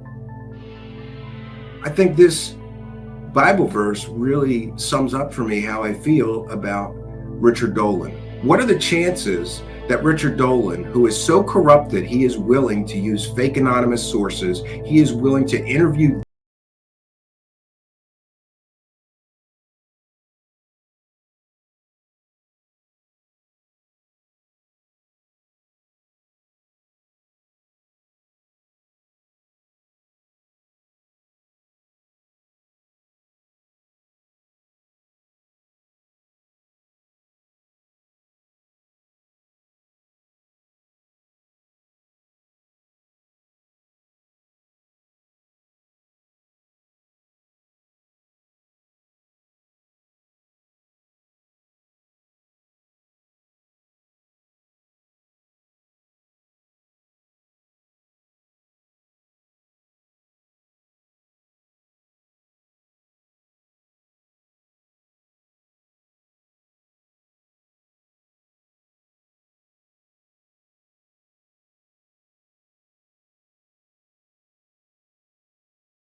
Good night, friends.